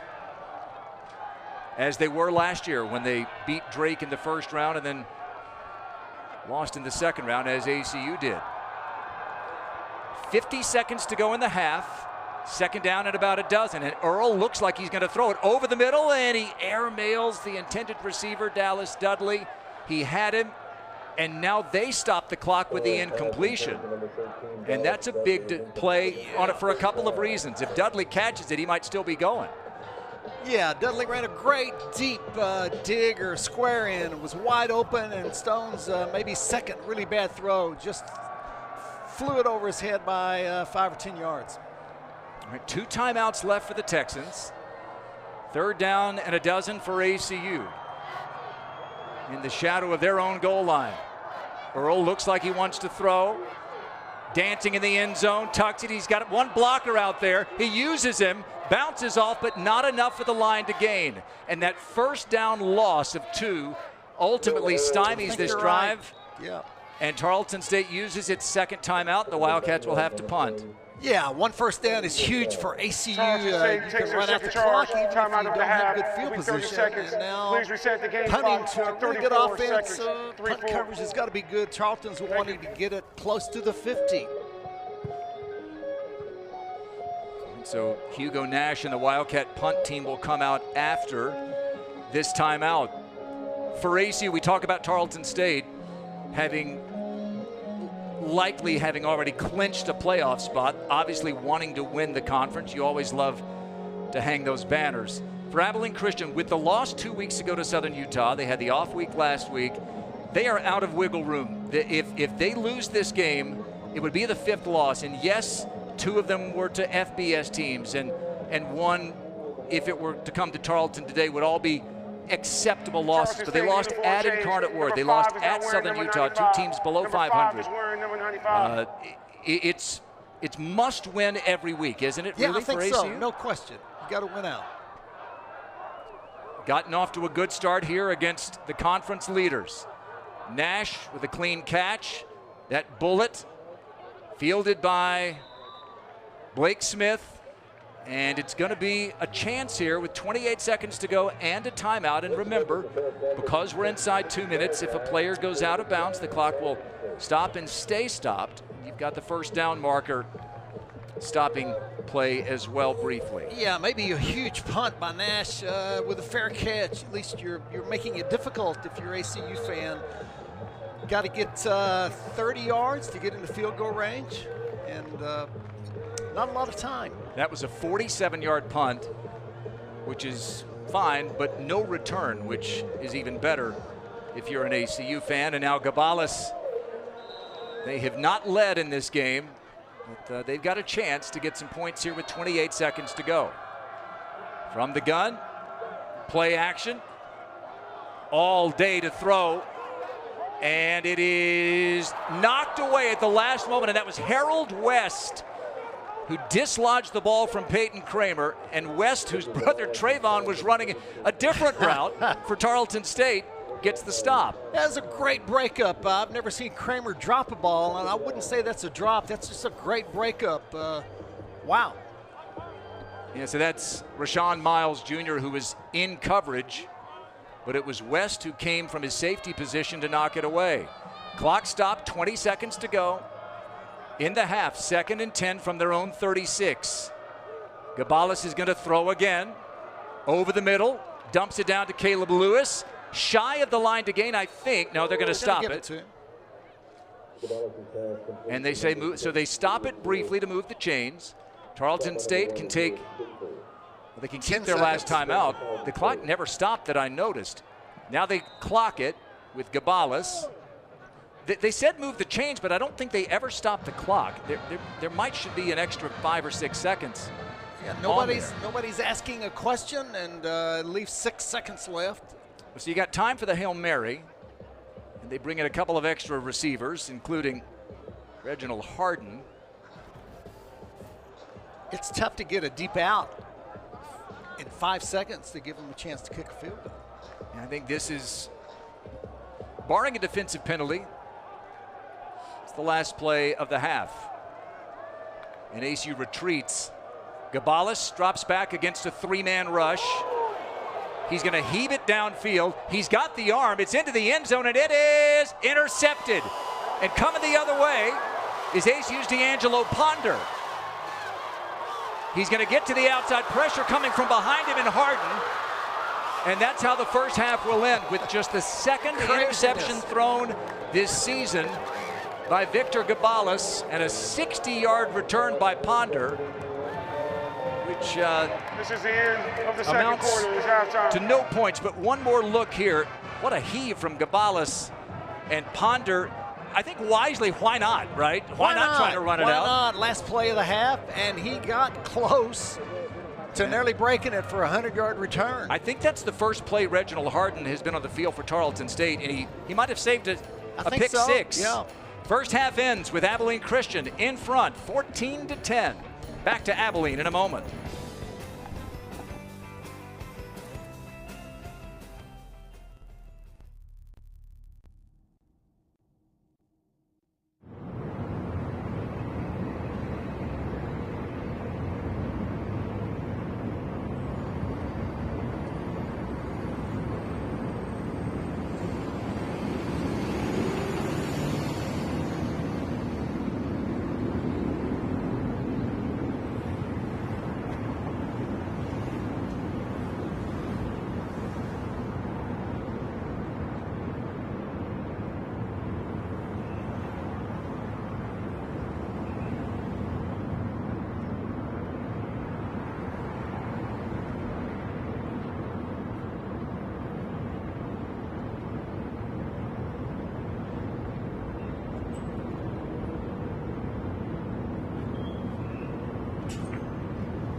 14-10 here in the packed-out Wildcat Stadium. Hey, everybody, I'm Zion Webb alongside Jaden West. Man, Jaden, we talked about how this is the FCS game of the week. Certainly it seems like it. What have you seen? Yeah, absolutely. Both these two teams playing really similar as far as stats are concerned. First quarter, it was all the Wildcats. ACU really got off to a great start. Blocked that field goal. That was a huge momentum shift. They took that momentum and were able to go down and score. Their defense came up big. In the second quarter, Tarleton State stuck to their game that they do all season long. They're really good in the middle two quarters, quarters 2 and quarters 3, and they did that really well tonight once again. Yeah, we saw the Wildcats jump out here early in this game. Hey, we'll take a look at the first half stats here. Obviously, like I said, the Wildcats came out big. The Tarleton State just seemed like they started to get hot in that second quarter. Jaden, what'd you see from Tarleton State coming out big then in the second quarter? Yeah, they really started attacking the middle of the field. They saw that the ACU defense was spread out wide. You know, they run that slow RPO walk style of offense, kind of like Wake Forest does here at the FCS level. It's been effective for them all season long. They found guys, playmakers in space over the middle of the field, and it started to work for them in that second quarter. ACU defense is going to have to find a way to stop that going on. Yeah, look, hey, it seems like the Wildcats, every single time something big was going on with Tarleton State, they were able to lessen the bleed, and it's kind of keeping them in this game. What have you seen from the Wildcat defense? Yeah, they're doing a really good job stopping the run, something that Tarleton State's been really great at this season, but they got to be better in the secondary. It was a nice to force that turnover there at the end whenever they heaved the Hail Mary down the field to end the half. Would have been cool if they returned that back for a touchdown, but we sit here with a really great game. Hey, two of the best quarterbacks here in the UAC. We can see what they've done here today. Yeah, absolutely. Gabales, great to have him back if you're a Tarleton State fan. Great to have him at the center of this offense. They looked fine without him, but he's really come up big in this game. They haven't ran the ball that effectively. It's really been all Gabales. And for Stone Earl, he threw that early interception in the early in the first quarter, but since then he's been really solid for the Wildcats. Need to see him continue to hit his receivers in space. Yeah, sometimes we kind of think that freaking interceptions should sometimes be both players' stat, because it seemed like J.J. Henry dropped the ball and Stone Earl threw a good ball there. So obviously, kind of moving into the second half of this game, we saw obviously the defense play up big. The Wildcats started early pretty good. How can they get back to that identity here in the second half? Yeah, absolutely. I think on offense, they need to stick to the run. That's what they're doing really good. And they've got to convert on third down. They're one of the best teams, actually the best team in the conference at converting on third down, usually at a 50% rate for the season. But tonight, just 1 for 5 on third down. Not good enough to beat the number 2 ranked Texans. Hey, just last week I talked to kind of ACU offensive coordinator Graham Harrell about his time here so far at ACU. All the accolades, the titles, quarterback, he won a Super Bowl there. He also was a Texas Tech All-American, all the type of titles. Like I said, Jaden, we'll send it over to that message with Graham Harrell. Coach, so obviously your family has some deep ties at ACU. Tell me about the excitement, getting the call to be able to come back here. Yeah, I was really the last member of the family to come to ACU. Both my parents graduated from here. My older brother started at ACU, and then my little brother started at Tulsa and ended up finishing at ACU. So very familiar with the town, very familiar with ACU. And so when KP called me and started talking to me about it, like you said, I was really excited, and then coming back here has been awesome. You're going to be inducted into the College Football Hall of Fame this year. Just what does that mean for you? Yeah, that was a crazy honor, and it was a pretty humbling when I got the news that was going to happen. And then like 2 months later, Texas Tech's calling and put me in the Ring of Honor there. And so it's been a wild couple of years as far as honors go and awards go. As awesome as they are as individual awards and recognition, the cool thing is I think that anytime people see our names or see that recognized, that we had some special teams there, and there were a lot of great players that people won't remember. But anytime, like I said, that we get recognized, I think that it just brings recognition back to those teams that we had. And by the end of things, we had as good of a 4-year run or 3-year run right there that's ever happened at Texas Tech. Your first year in the league, you got to sit behind a great quarterback in Aaron Rodgers. Y'all went through that Super Bowl run in 2010. What did you learn from him?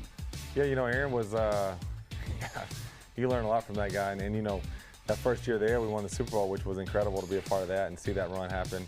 When I got to Green Bay, Aaron was crazy meticulous about like the footwork, and he wanted to make sure his feet, whatever he was doing with his feet, timed up with the route perfectly. And during special teams period, we'd be over there just throwing individual routes I think that was one thing that I always took, like coming after that was like, man, when I get into coaching, that's something I can teach my guys. He's the best I've ever seen at it.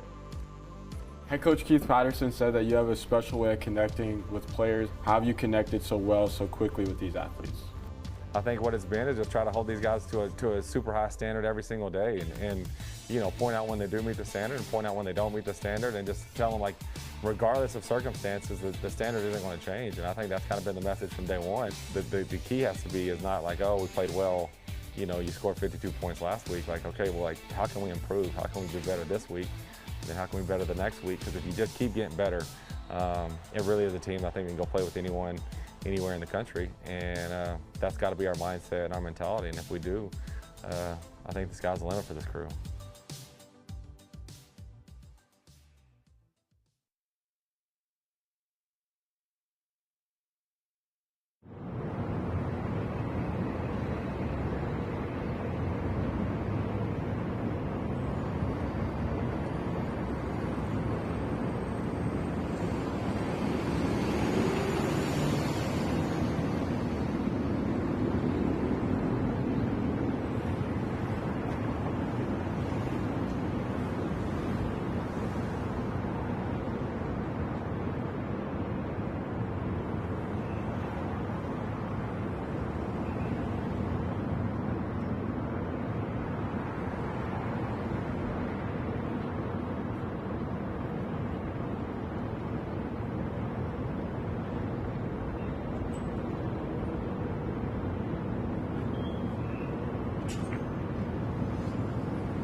FCS game of the week. It's gone the way of the Wildcats so far, 14-10.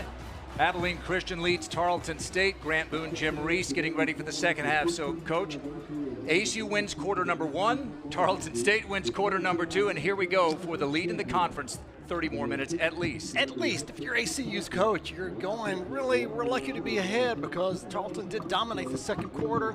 I thought ACU's defense was noticeably better than people would expect them to be. I think Tarleton would be disappointed if they didn't score more than 10. So I think both of those are ahas. And for second half, I think ACU's offense has got to find a way to run the ball better. Stone Earl needs to play better. I think it's gonna come down to the wire. And for Tarleton State, in what's been a magical season, 9-0, here they are again, as they were last week at halftime in a close game. It was 10-7. They led Eastern Kentucky. As you look at the halftime adjustments here, they scored 21 points in the third quarter. Coach, in the second and third quarter this season, they are almost 100 points per quarter better than their opponents. And I think Coach Patterson for Abilene Christian has talked about that, maybe preached for 2 weeks. So I think ACU's got to be aware.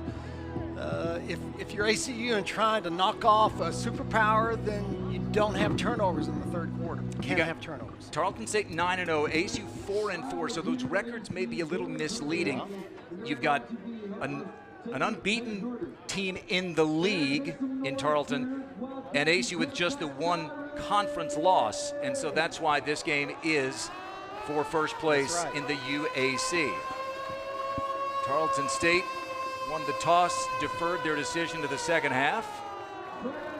And so they will get another chance to take the lead after ACU scored the first 14 points of the game. We mentioned the second quarter, just all Tarleton State. Not only did they outscore ASU 10-0, but total plays 29-13, total yards 175-26, and yet ACU has clung to this lead. 40th meeting between these two teams. It usually goes down to the wire.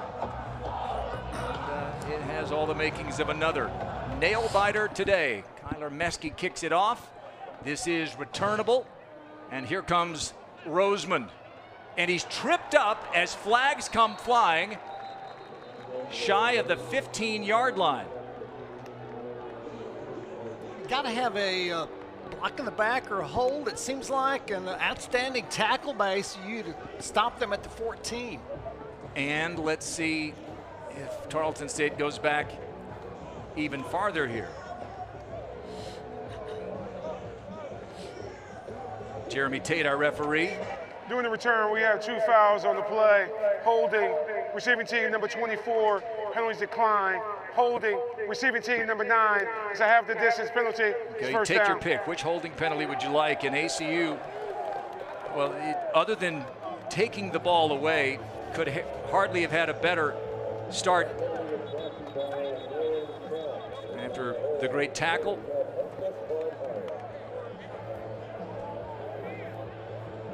And now the penalty by Tarleton State.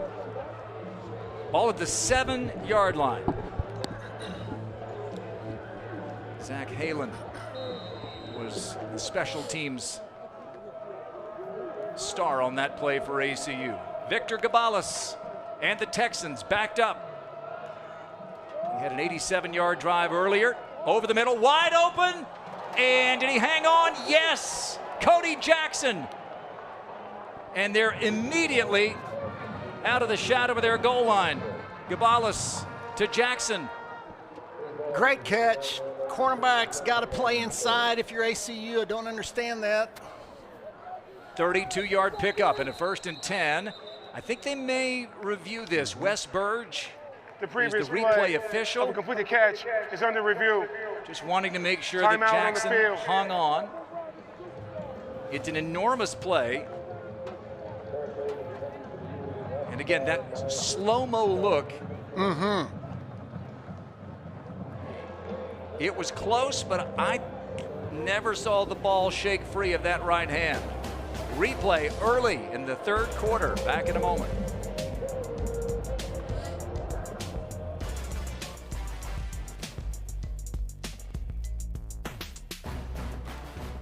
things I deal with every day. After 23 seasons as a professional playing and working in baseball, leadership in sports are things I deal with every day. I feel like I have my master's in baseball field experience, but I wanted the formal degree to go along with it. I needed something flexible with my schedule, and I wanted a school that shared my faith and values. That's why ACU's Master's in Sports Leadership was the right fit for me. Pursue your undergraduate or graduate degree online at Abilene Christian University. I've seen a lot of Jesus out on the open road, from up in Amarillo down to San Antone. No matter where I travel, one thing remains the same. Everybody loves Ford here in the Lone Star State. Ford is the best in Texas.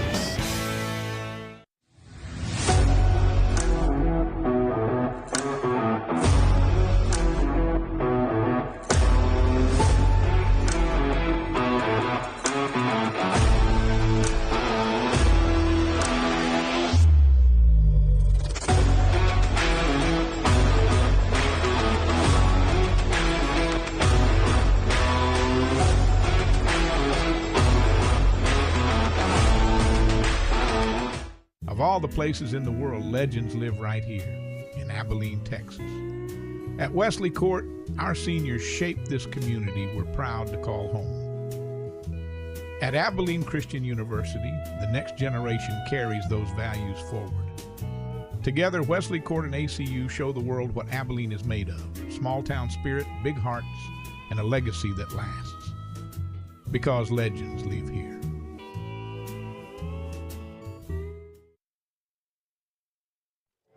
Back here on the campus of Abilene Christian University, replay review.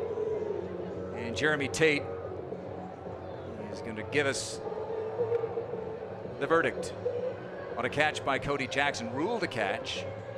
Here's Jeremy. After review, the ruling on the field is upheld. His first down. Ruling on the field is upheld. One more look here. What a catch by Cody Jackson. Got his right arm under it, Coach, and it never came out, didn't look like. Yeah, great catch. Just an amazing catch.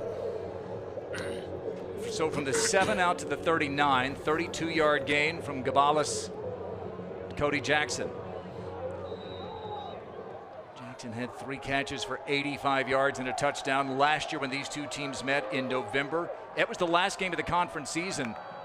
Here, each team still with multiple games to go. Gabalis with a give to James Page. And a 34-yard run in the first half, picks up 3 here. And this is, in terms of just intensity, in terms of big plays, it's fitting of the top 2 teams in the conference. Yeah, it really is, and it seems like 2 or 3 big plays every quarter are decisive, and that was one of them. Tarleton State has dominated in the second and third quarters en route to 9-0. Wide open catch, Trayvon West against Noah Mangum. He's going to have a big first down inside the 40-yard line of ACU. Brother Harold made a big play right over there for Abilene Christian defensively in the first half. And there's Trayvon showing what he can do. Yeah, just a 10-yard stop and had him a lot of cushion and a great throw. So from their own 7 to the Wildcat 38, 55 yards and counting for the Texans. Here's a give up the middle. Page with a yard or 2 at the most. They ran for 90 yards in the first half. Cortland Rousseau, the bottom of the pile, bringing down James Page. Again, no Trey Page III, the leading freshman rusher in the nation, averaging 7.5 yards a carry. Now with the lower body injury, but James Page, who moved from quarterback to running back earlier this year, he and Caleb Lewis and Victor Gabalis through the air have brought the Texans back, and Gabalis is going to throw again, one-on-one, over the head of Cody Jackson, had him for a score. Jocelyn Malaska defending, but that was a chance for 6 for Tarleton State. Yeah, just a great route, just a skinny post, and he had him by 2 steps. I'm not sure what the safety was doing on that side for ACU. Didn't turn, really had a chance for a double cover. ACU is fortunate to get out of that play. Tarleton State 4 of 10 on third downs this year. 4 for 10 in third downs in this game. D'Angelo Ponder had an interception on the Hail Mary to end the first half. He's in as an extra defensive back. Third down and about 8. Snap to Gabalis. He's going to give it. And this is Page for about 4. And it's going to bring up a 4th down and 5. And let's see what Todd Whitten and the Texans choose to do here. I think with that play call, I think they were thinking they had 2 downs to get a first down. I think that's what they're doing. Went for it on 4th down and 5 earlier in the game and scored a touchdown on it down inside the tight red zone. And now another big play for both teams here. ACU trying to get the ball back and add to their lead. Tarleton State trying to take it. 4th and 5. Gabalis is going to throw. Slant. Caught and dropped. Tyson Williams on Peyton Kramer. And ACU gets the big 4th down stop. Just great technique, and I think Tyson knew finally they're going to run inside and had that left arm around and knocked it out. Tarleton State gambles. ACU comes up big, and the Wildcats will take over, leading by 4.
Hey, welcome back to Anthony Field here. The Wildcats, a 14-10 lead over the Texans. Last night, 2 ACU football alumni were inducted into the ACU Sports Hall of Fame. The first, Sharkandrick West, who played with the team from 2011 to 2013. In his career with the Purple and White, he rushed for 28 touchdowns, good for 4th all-time. He also was only one of 3 Wildcats to rush for 2,000 yards and gain 1,000 yards through the air. He signed with the Kansas City Chiefs in 2014, played there for 5 years, and was named the starter after Jamal Charles tore his ACL in 2015. The other football inductee is Leon Morgan, who played football and men's basketball. Lettered for 4 years in football as a tight end and a tackle, and was a first-team All-Gulf Coast Conference tackle his senior year. Honorable mention, Associated Press Little All-American as well. With the basketball team, he helped win a Gulf Coast Conference championship in 56 and 57, averaging 14 points and leading the team in rebounding. Grant, over to you. Stone Earl wide open. Radrian Baltrop hauls this one in. After a couple of drops, a huge play, a gain of 27, and the Wildcats are in business. Yeah, great route, just a 10-yard square in. Stone did a good job going off his first choice, coming back to that square in. And ACU, after getting that 4th down stop on a pass intended for Peyton Kramer from Victor Gabalis, Tyson Williams defending, they hit the big play through the air, and now here are the Cats up by 4. and in good position here, 1st and 10. It's a give, and this is Rovan Banks with very little. ASU ran the ball extremely well in the first quarter. The holes have shrunk a bit in the second half. Yeah, they have. Sense. Yeah, that's sometimes a 3-man front, sometimes a 4-man front for Tarleton State, showing lots of strength. Good job of tackling. We said it earlier, every possession feels significant. Yeah. This time of the year, this point in the game, early third quarter, ASU trying to knock off Tarleton State.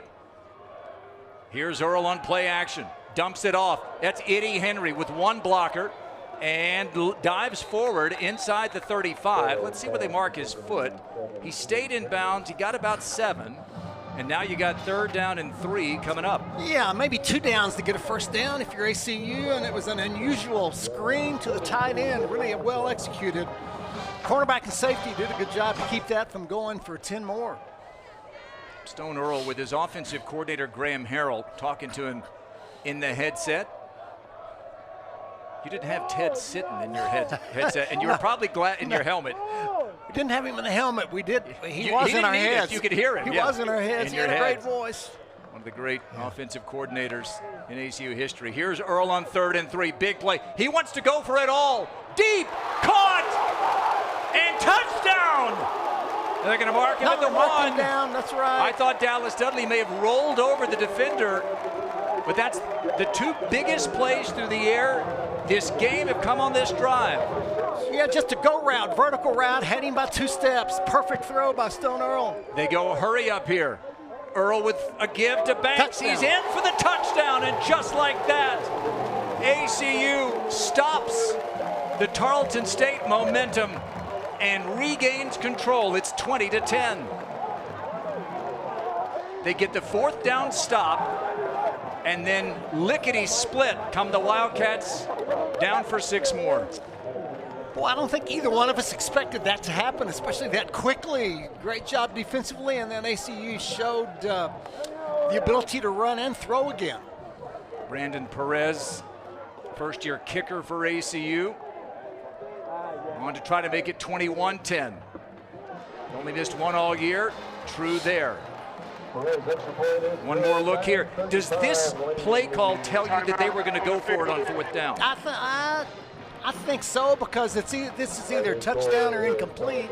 So they think they can come back and try to make it on 4th down. I think you're right. Radrian Baldrup had the big catch early in the drive that set up ASU's 3rd touchdown of the day.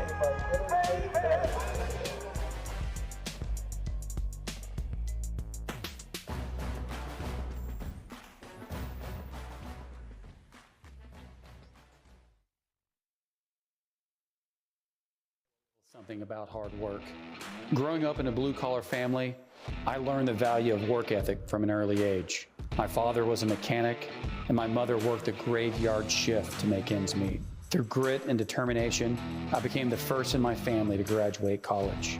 I would go on to be class president of my law school and served my country as a federal prosecutor with the United States Department of Justice. Since then, I've built an award-winning team of trial lawyers right here in West Texas.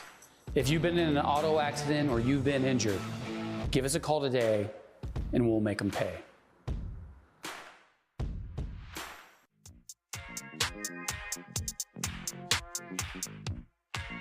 Hey, I just went by the watch with a whole lot of diamonds to show out these my time. Took a trip out to Cali to hang with the crews, make a play and get high off that Zaza. I say R.I.P. Kobe, a nigga so fly when I ball out, where I skydive. So much chicken on me, could've went by the Williams, the Rudy's, a big Popeye. In a whole different bracket, this life is immaculate. If you hit me for bows, then you know that I'm taxing. Keep buying clothes, that shit still in the packages. If he say that he robbed me, he capping me. Really no niggas throw sevens like Kaepernick. You not blind and you see that we have it. Known in my city, so no, I'm not average. Came a long way from dope in the cabinet. Know that I step in the game that I rep. Went to Solomon, iced out the 10 for 600 on all I net.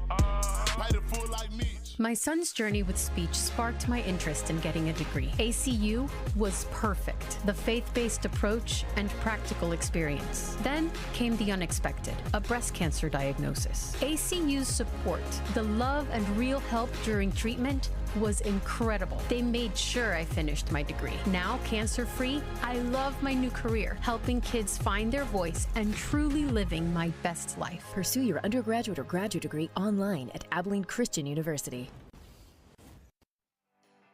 Back here at Wildcat Stadium in the FCS Game of the Week, battling for first place in the United Athletic Conference, and after a big hitter to Dallas Dudley for 31 yards down to the goal line, Ravon Banks with his second rushing touchdown of the game. 78 yards, the two scores. And Jim, after 4 previous drives, netted about 20 total yards. AC goes 67 yards in a hurry. Yeah, and there must have been something at halftime that Coach Patterson and Graham Harrell found, because momentum changed again, but basically because ACU's offense was radically different than they were in the end of the second quarter. D'Angelo Roseman is going to wave the arm for a fair catch. It'll be 1st and 10 to the 25 for Tarleton State. So again, you got the Texans trying to stay perfect. North Dakota State up there as usual, the defending national champions. Tarleton State, keep in mind, this is just their second year eligible for the postseason. They didn't make the transition to Division I until 2020. You got to wait those 4 years before you're postseason eligible. ACU went through that in 2013 through 2016. But here are the Texans going to the playoffs in their very first year, winning a game, and now they're definitely going to the playoffs. They want to go as the UAC champs, but they're down 2 scores here. And here's Gabalis and the Texans back to work. He's been terrific again today. Handoff to Caleb Lewis for a couple. We keep mentioning it, Jim. No Trey Page III. As good as these others are, they're even better when he's in there. Yeah, they are. And with that delayed long read with the quarterback, the zone, that's just a zone give. ACU's front 5, front 6 has done a good job all game slowing that down. 2nd and 8. They run the same play, and now Gabalis is going to throw it. Pressure coming from behind, and he's going to go down. Chris Wright with his 2nd sack of the game. And it's 3rd and long for the Texans. I'm glad you saw it. I was looking down because they were going to throw a deep comeback on the top of the field and never got to it. It's amazing. He just stands there. As you noted earlier, it does look like the play's dead almost. Such poise in the pocket. But that time, Chris Wright beat the left tackle and got home. 3rd and 10 from their own 25. Gabalis catches a low snap. Time to throw. Dumps it off. Lewis, couple of shuffles and shimmies. He's 3 yards shy of the first. And Rashawn Miles Jr. with another stop. And Todd Whitten slow to send the punt team on, but now here they come. What a massive turnaround in this game. Yes. Tarleton State on their own 7 to start the second half. Coach, they get down inside the 40. ACU gets a stop on 4th, and now here are the Wildcats. Yeah, just a complete turnaround, and was a great tackle by Rashawn Miles to keep that running back from getting a first down. And you saw Gabalis with the emotion on the sidelines. Yeah. Great shot of him frustrated. The punt, no shenanigans on it, just a good high spiral, and Tyson Williams securely catches it at the 28. It's a 40-yard punt with no return. And now Abilene Christian has a chance to add to this lead. 21-10. So we're talking about battling for first place. Take a look. So the overall record's drastically different, but this is why it's so important. If Abilene Christian wins today, both would have one conference loss, but AC would have the tiebreaker, which is the first way that you determine should both teams have the same record in the league. Stone Earl, terrific on the last drive. He's going to give it to Banks, who spins off one tackle and turns a minus play into +2. Yeah, I think if you're ACU and their coaches, you're wanting 3 first downs, really to just run the clock out in the 3rd quarter, and even if you don't get points, it's huge. And Tarleton's thinking we got to get the ball back pretty quickly. And again, this is a Tarleton State team that got to 9-0 largely by getting leads and keeping them, but they do know couple of times this year they have trailed in the third quarter and come back to win. Here's Earl, play action. He is going to be brought down as a flag comes in. It's going to be a sack, and we'll see if that's going to stand or if it's going to be a penalty against ACU. Looks like a hold against ACU. And a decision for Todd Whitten. Do you take it? I think he just said no. I think you're right. 3rd and 10, or do you want 2nd and 18? Offense, number 68. Penalties decline. Result of play, 3rd down. That is the first sack of the game. Tarleton State. And so, 3rd down and 10 for Abilene Christian, who really didn't have to worry about 3rd down until that big play on the plus side of the field on the previous drive. Now, Tarleton State is trying to force a 3 and out. 3rd and 10 from their own 28. That's Jed Castles, the tight end, in motion. He was a target early. Earl caught, but stopped short of the line to gain is J.B. Mitchell. And his opposite number, Damari Hawkins, will force a punt from ACU. Yeah, great job by Tarleton's safeties and linebackers. ACU just ran the old mesh route, 2 underneath route, cruises, and didn't get a pick. Good job of tackling. Number 5 is wearing number 95. And so they do get the 3 and out they needed. Number 95. Hugo Nash in to punt it away. Blake Smith back deep. I mean, this is a veteran Tarleton State team. 46 seniors. Blake Smith is one of them. Nash's punt is high. Smith catches, eludes one tackle. D'Angelo Ponder is in there. And it's a loss of a yard or 2 on the punt return, but the Texans get the ball back for what will be their 3rd possession here of the second half. 21-10 in favor of ASU. They scored the first 14. Tarleton State got the next 10. It's why that last score felt so big, at least at the time. Yeah, it did. And now let's see Gabalis and company can do. He's 15 of 30 for 196 yards, the touchdown. He does have the interception. Asterisk by it. It was a Hail Mary, but just the 2nd pick he's thrown all year. 1st and 10. He's going to give it. And this is Caleb Lewis for about 2.5. Yeah, really nice job by ACU's defense. Occasionally they come out in a 3-3 stack, and Tarleton State wanted to run the ball for sure. Really nice job of holding that zone to 2 yards. They average 5.2 per carry this year. They're averaging 4.2 today. 2nd down and about 7. And Gabalis this time, straight drop, caught by Kramer, short of the line to gain. And a sure tackle for ASU's Harold West. 3rd down and short. Yeah, Gabalis says, well, we'll wait on this. We got to hurry up. Trying to catch ACU off guard.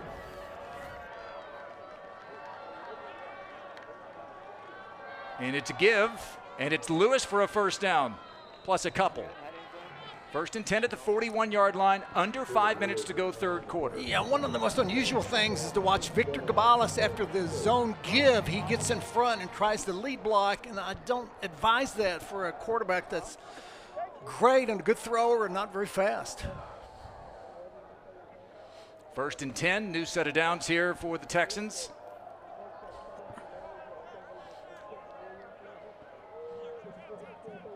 Had 10 points at halftime last week, scored 21 unanswered in the 3rd to beat Eastern Kentucky on the road, trying to win another road game. Flag comes in and a loss of 1.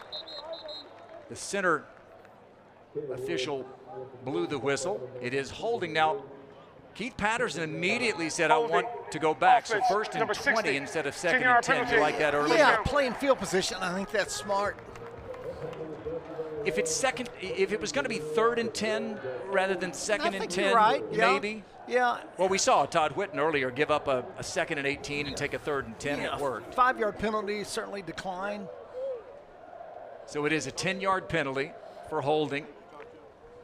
One of the biggest penalty of the game is called against Tarleton State. It negated a 65-yard pass play over the top on an offensive pass interference. 1st and 20. Gabalis is going to throw it. He fires it deep down the far sideline. It is intercepted. Did he stay in bounds? No. Out of bounds. Jocelyn Malaska singled up with Cody Jackson. And close to doubling Gabalis' interception total for the year. Just a great job. He used the sideline almost to his advantage, and didn't he? He was out, but a great catch. You'll hear that. The corners almost like getting extra help by using the sideline as an extra defender. 2nd down and 20. Clock stopped with 3:44 to go in the 3rd.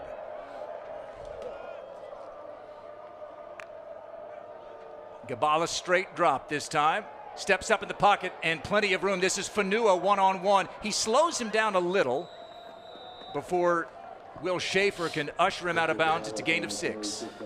3rd down and 14. Yeah, I think ACU takes that. Didn't have anybody open and gave your quarterback for Tarleton State 6. Gabalis, that's not really something that's part of his repertoire, but he is elusive. And a couple of times today has turned not a lot into a couple, including on the 3rd down play that led to a 4th and 5, which they converted for a touchdown. And now ACU, 3rd and 14 defensively. Here's Gabalis again with all day to throw. Rolls to his left, doesn't want to try to run. Pressure now coming, and he's going to just throw it away, and this could be grounding. I don't think he got it to the line of scrimmage. I don't think so. I would think that's grounding if it didn't get to the line of scrimmage.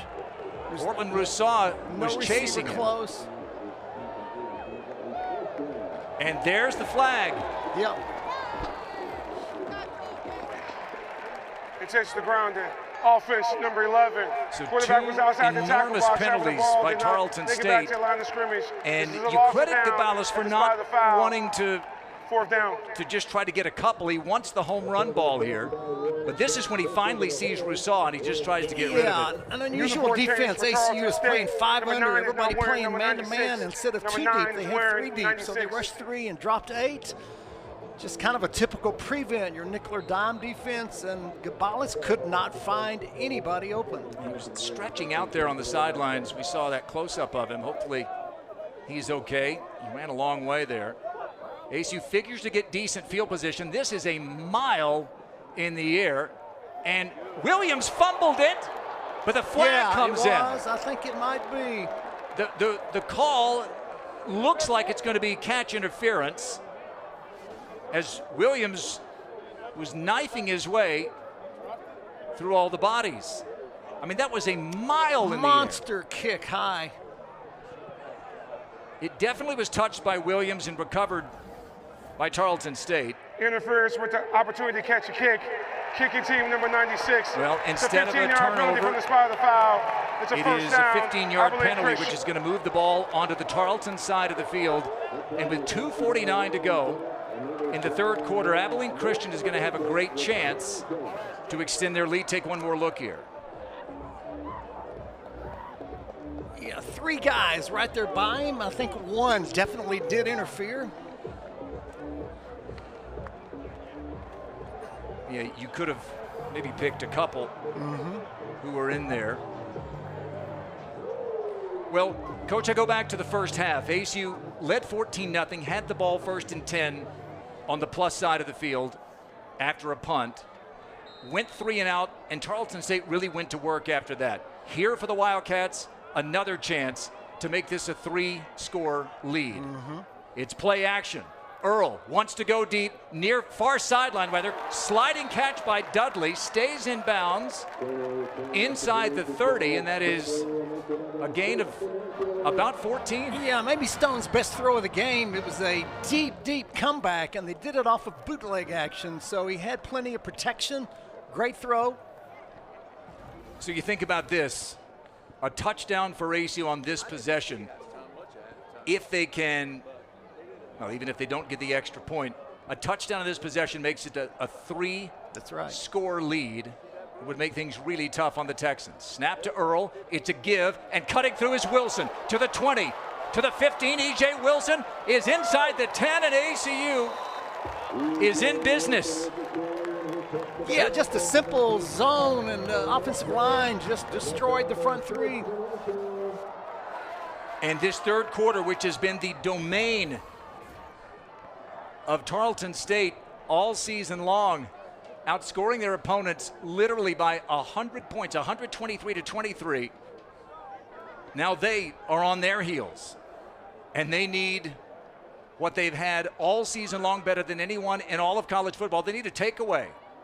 First and goal at the 10. Play action. Earl dumps it off, caught by Eddie Henry, and that was an acrobatic gain of 3. Yeah, the play never developed. Eddie Henry is supposed to block. Lost 3. Yeah, block for 1,000, 1,002, and he got hung up with a defensive end, so. Yeah, that's a loss of 3. And the best thing is you can say about that one is they didn't turn the ball over. That's right. Clock is nearing 1 minute here in the third quarter. Field goal makes it a 2-touchdown lead. A touchdown makes things really tough on the Texans. Wilson goes in motion. Earl is going to tuck it and run. Stone Earl lowers the shoulder inside the 10. And now you got a third down and goal, and they will have to run a play here before the third quarter clock runs out. An unusual call on second down, the quarterback draw. Got 5 or 6, but you still have third down and goal from the 9. Maybe trying to set something up here for a third down play just to get a little closer after the loss of 3. And here comes, you could argue, the play of the game. Could be. Touchdown puts ACU in front by 3 scores. Tarleton trying to get a stop, if not, to take the ball back. In motion is Baltrop. Earl's going to throw it. Steps up in the pocket. Stone Earl has one man to beat. Stone Earl into the end zone. Touchdown! Stone Earl! And ACU has that 3-score lead. Wow, decisive play by Stone Earl. Nobody's open, and they're rushing 4 scrambles, and shows his exceptional quickness and speed and guts. And as disappointing as his last performance was, with 3 interceptions and a road loss to Southern Utah, Stone Earl has been rock solid today. A rushing touchdown and 1 through the air. And this to make it 28-10. It's the largest deficit that Tarleton State has faced all season. And it's how the third quarter This is the end of the third ends. quarter. Timeout on the field. Stone Earl calls his own number. Unturned into the end zone for a touchdown.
Well, with the lights bright here today in Abilene, the FCS game of the week, ACU has shined brightest, and no one, Jim Reese, more than Stone Earl, the quarterback, as we begin the fourth quarter, and ACU up 28-10. Yeah, and I think a national audience is seeing, maybe except for last week, why Stone Earl is one of the top quarterbacks in the entire nation. He throws the ball accurately. He keeps the play alive, but he also is a great scrambler, great quickness, and that quickness on the scramble is the only reason ACU scored that time. Well, you know this, having played the position at a high level.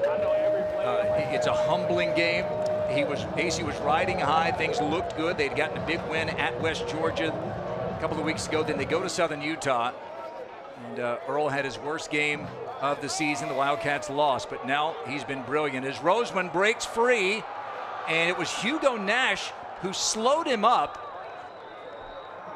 I'm sorry, Kyler Meskey, the kickoff specialist, and credit Meskey for, at the very least, stopping Roseman's momentum. Yeah, and he and one more tackler kept him from scoring a long kickoff return. So 39 on 39, and Harold West came over to finish off Roseman, but if not for Meskey, the kicker, at least slowing him down, could have been a big answer from Tarleton State. As it is, good field position, and they need it. First time all season that Tarleton State has not scored in the third quarter. They were outscored 14-0 by ACU. And here we go with the start of the fourth. And Gabalis, nice catch, elevating Cody Jackson to take it on to the ACU side of the field at the 36. Yeah, just a great hole shot, playing cover two. Safety got there too late. Corner let the receiver go without hitting him. Great throw. Time is of the essence. I'll go back to the last time these two teams played on this field. Tarleton State trailed early fourth quarter and scored 17 points in a nanosecond and came back to win it. That time Dorian Plumlee comes flying in from his safety spot for just a 1-yard gain. Another look here. Caleb Lewis, the carry, and Plumlee from out of nowhere. I didn't see him, and neither did Lewis. 2nd and 9 from the 35. Gabalis, deep, middle, caught. 1st and goal at the 10. And Peyton Kramer, the leading receiver, has his 8th catch of the day. Well, if I were ACU's defensive coordinator, I might not come out in a soft cover 3 zone because Gabalis is just ripping it. All right, here we go. 1st and goal, Gabalis. They need to score and in a hurry. Looking right, now left, and it's deflected. And incomplete. There is a flag that comes in. ACU was begging for a flag. It may be against them. Jocelyn Malaska was tangled up. And now here comes the conference.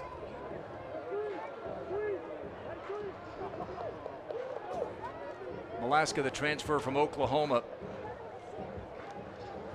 The starter at corner this year. They're missing Jordan Mukes, who's been out second half of the year and won't return. It was 1st and 10. Pass was incomplete. Jeremy Tate is trying to sort all of this out. Here we go. Pass interference, offense, number 19, 15-yard penalty. That's why Jocelyn Malaska was so animated. Yeah. It took him a long time to get there.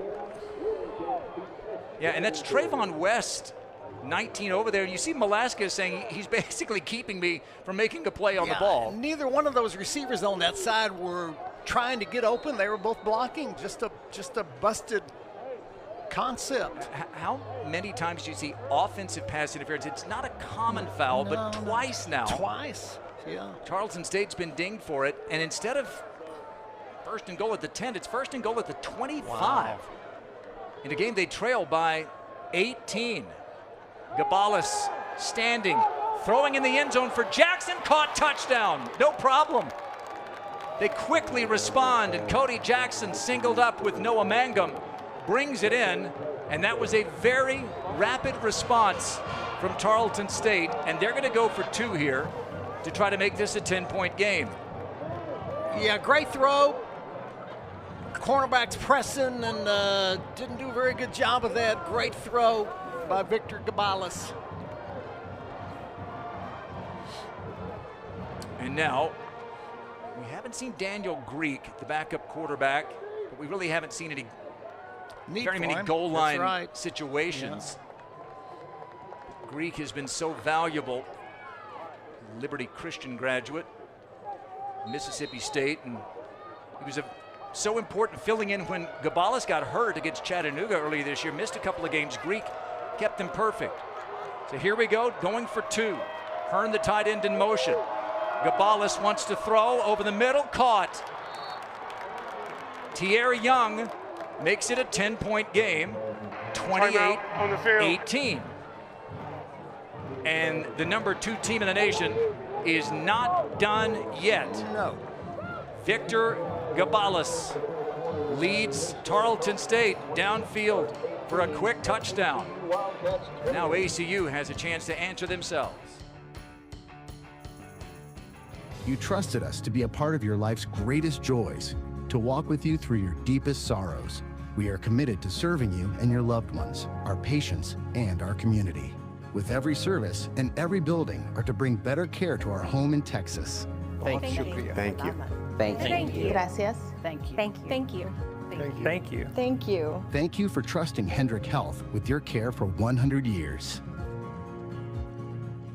There's nothing like game day in the big country. From football to basketball and baseball, ACU Wildcat pride runs deep, and Texas Farm Bureau Insurance members can be right in the middle of the excitement with 2 complimentary tickets to ACU Athletics events. It's simple. Visit your local Texas Farm Bureau Insurance agent and sign up. Then head online to claim your tickets. Visit acusports.com/TFB tickets to select your game and claim your seat to cheer on the Wildcats, courtesy of Texas Farm Bureau Insurance. Go Wildcats! The hunger to win is fueled by a chance to compete and the thrill of the action. The cheers from the crowd energize our team and push them on to victory. Whether it's the pregame excitement of tailgating or the postgame euphoria of winning celebrations, United Supermarkets always brings an A game to your party. From kickoff to tip-off and the final buzzer to the last out, United Supermarkets is proud to be the official sponsor of Abilene Christian University.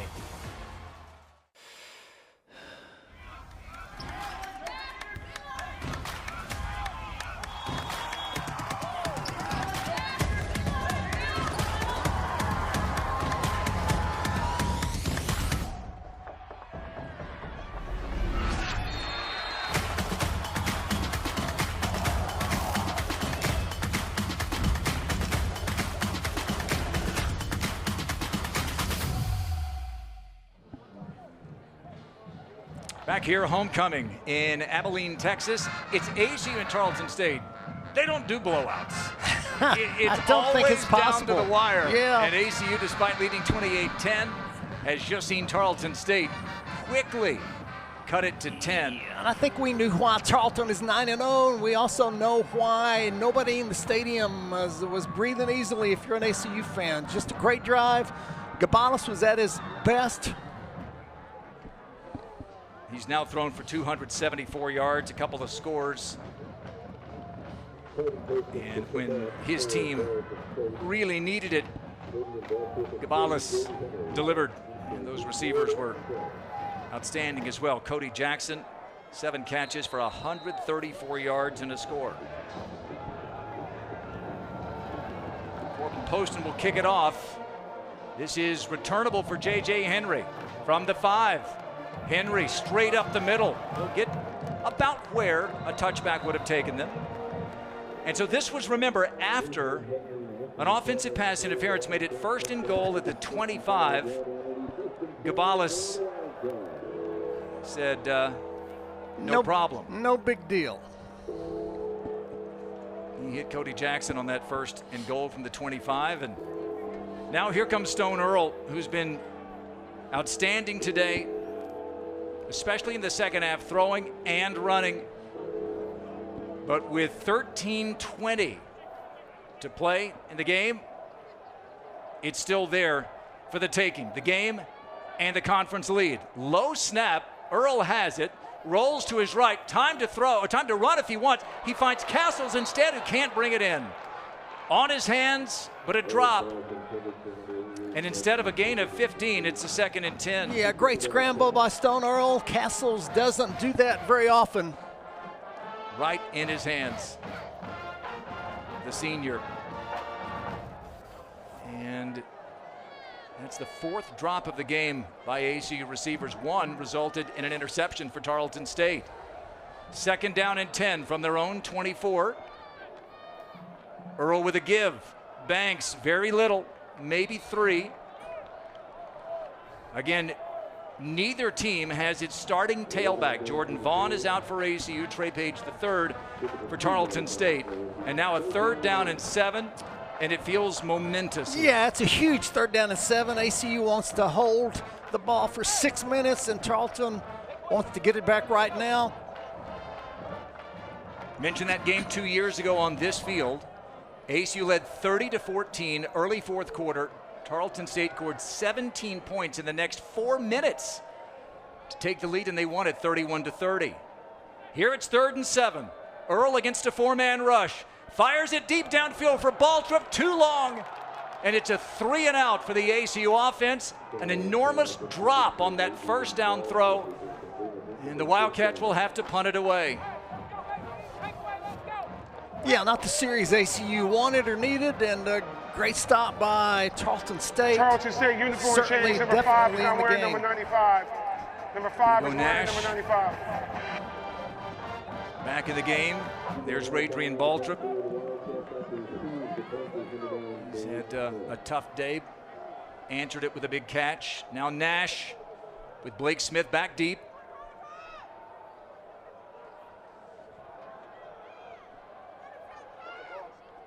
Good snap. This is a wobbler. It's going to land at the 40. Watch this bounce here. This will take a little time off the clock and add a few yards down to the 30-yard line. A 43-yard punt with no return. Tarleton State, they scored the last time they had it. They can cut it to 1 possession on this next drive.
Oh, yeah, it's that kind of a day.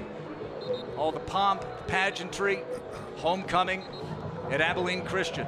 And Tarleton State trying to spoil it like they did at Eastern Kentucky last week, but they're going to have to come from behind. They've faced their largest deficit of their perfect season so far today. They were down by 18. Now they're down by 10. And Victor Gabalis, the 6th-year senior, 3rd year in the Tarleton State program, back out there showing why he is the preseason Offensive Player of the Year and why he might be that when the season's over as well. From the 30, down 10, with an eternity to go, 12 minutes and 11 seconds. Quick throw and little miscommunication over on the far sideline. That was Trayvon West over there, 2nd and 10. Yeah, unusual miscommunication. So Victor is thinking he's going to run a go route or fake it and go. So 2nd down and 10. Well, these ACU corners are living on an island. These massive splits. You've got Trayvon West out there between the numbers and the sideline. The ball's on the right hash. 2nd down and 10 for Gabalis and the Texans. Another throw, and this time they're on the same page. It's caught. Trayvon West stays in bounds. Said he was out of bounds. Out of bounds, but with the catch. That time they were connected. Velasquez asking to come out. And Tarleton State back in business. They said, okay, that was our mulligan. Well, that was very close to him staying in. So they go from 30 to 35, a 35-yard gain. One more look here as Velasquez asking for some medical assistance. Boy, he almost high-stepped it into the end zone. Yeah, he did. Wow. But Jim, just as a quarterback, you know, you're looking at your receivers over on the edges, and for the corners, that's got to be a lonely feeling out there. Yeah, it's a lonely, and when he's that wide, and usually there has not been a lot of help. Free safety in the middle is too far away, so if a corner's playing press coverage, for sure you got trouble. If the corner's off by 7, you got to turn and run sooner, and so our technique, the technique for ACU for those corners, you got to give Tarleton State credit, but you got to wonder whether there's some things the corners could do for Abilene Christian to make it a little bit easier. And they've run a play similar to that, if not that exact play, at least, 10 times today? 10, exactly. The defense went down with an injury after the ball was spotted. By rule, Abilene Christian will be charged their first charge, timeout of the half. All right, so 1st and 10 for Tarleton State. Still 11:46 to play in the game.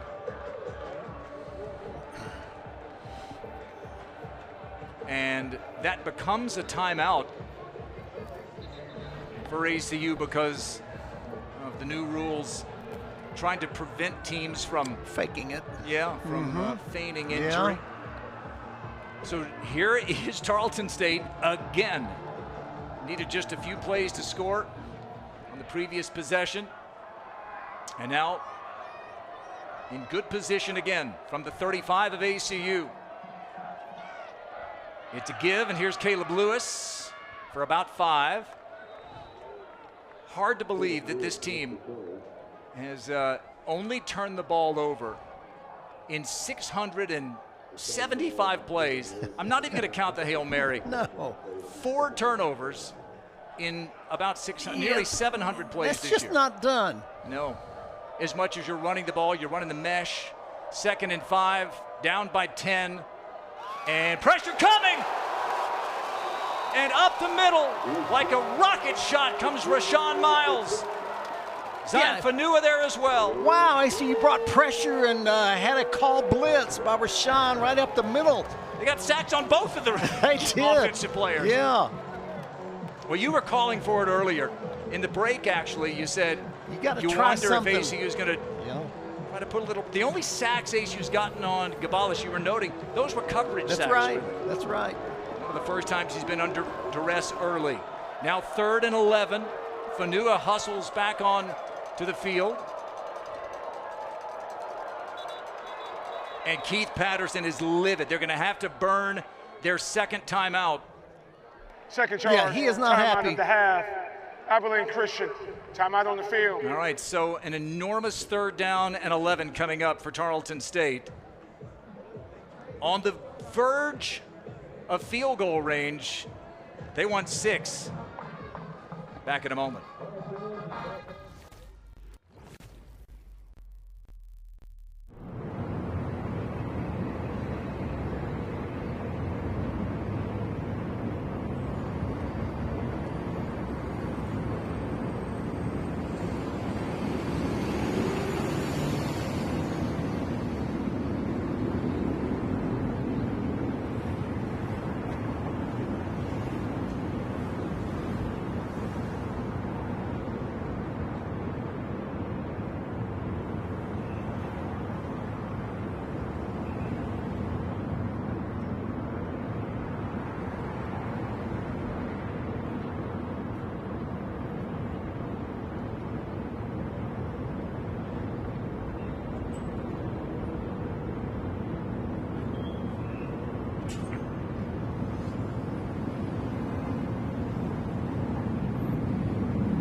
Yeah, both teams with their bands here at Wildcat Stadium.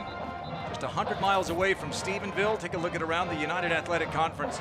Eastern Kentucky lost at home to Tarleton State last week, trying to go on the road and win in Conway, Arkansas. With Alabama, Utah Tech are tied at 20 tonight. A good game. Austin Peay at Southern Utah, where ACU fell 2 Saturday nights ago. All right, after the sack by Rashawn Miles and the timeout by ACU, it's a 3rd down and 11 for Tarleton State. You got to believe 4-down territory. With the Texans down 10.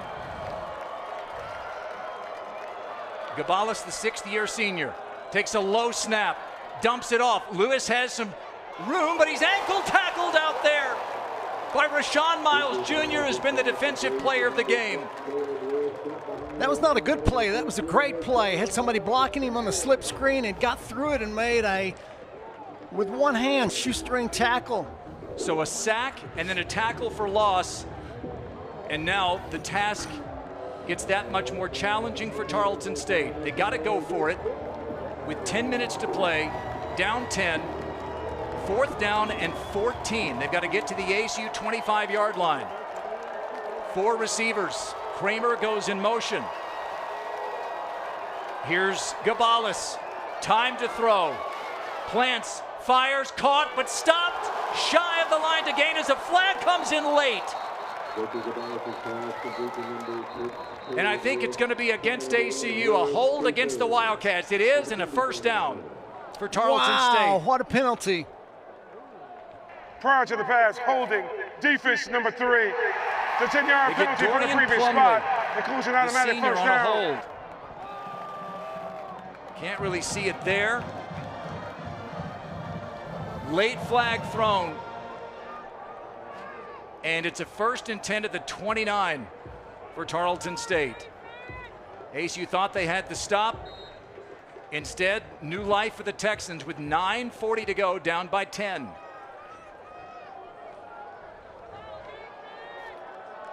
So Gabalis and the Texans, new set of downs. Big penalties on both teams in this game. Play action. Far sideline, caught by Trayvon West. Sure tackle by Williams, but not until he gained 8 to the 21. Clock runs, 9:13 to play in the game. Yeah, about a 13-yard comeback. Ended up getting about 8, but great throw, great timing. And ACU tries to hustle Chris Herpin onto the field, and it's going to be a flag against ACU, and it won't matter. Yeah, that's on the coaches, I think. They got to substitute faster. I didn't hear a whistle to call the play dead. It was a gain to the 12, gain of 9.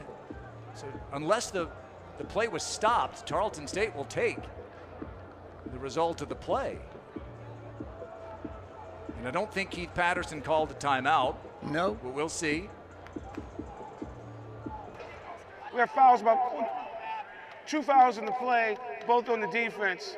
Offsides, number 95. Offsides and too many men. Illegal substitution, more than 11 on the field in the defense. That penalty also be declined. 3. Result of the play is first down, Tarleton State. And so ACU called for holding on a 4th down and 14 that results in a first down for Tarleton State. And then confusion, which led to a timeout called a couple of plays ago, remember? Yeah, we've used 2 timeouts. I believe Abilene Christian has used 2 timeouts like that. One in the first half, one in the second. And they had the one timeout assessed them because Jocelyn Malaska was After hurt. quick review, the ruling of the field is an incomplete pass. The 5-yard penalty being enforced for the illegal substitution from the previous spot will result in the first down. Okay, so the catch was ruled incomplete. Right. First, it looked like it was signaled as a catch. So they get the 5 yards instead of the 9. Let's see if we can see it again here.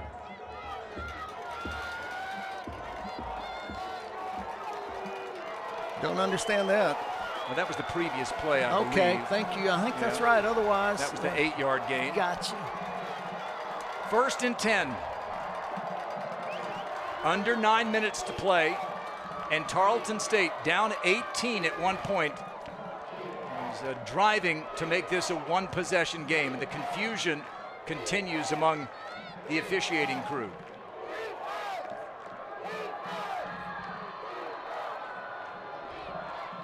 The ball was at the 21, moved to the 16 with a 5-yard penalty.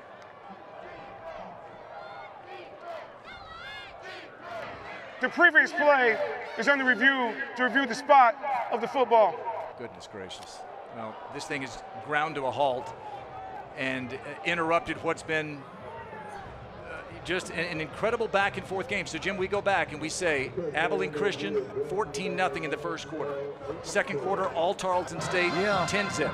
Third quarter, like the first, 14-0 ACU, and now Tarleton State is trying to pull off their biggest comeback of the year. Yeah, and I think everybody in the stadium again knew that this was probably going to happen because Tarleton is obviously one of the 3 best teams in the nation, and they were ready to put together the third quarter. Now, what they usually do in the third quarter, they've done in the fourth quarter.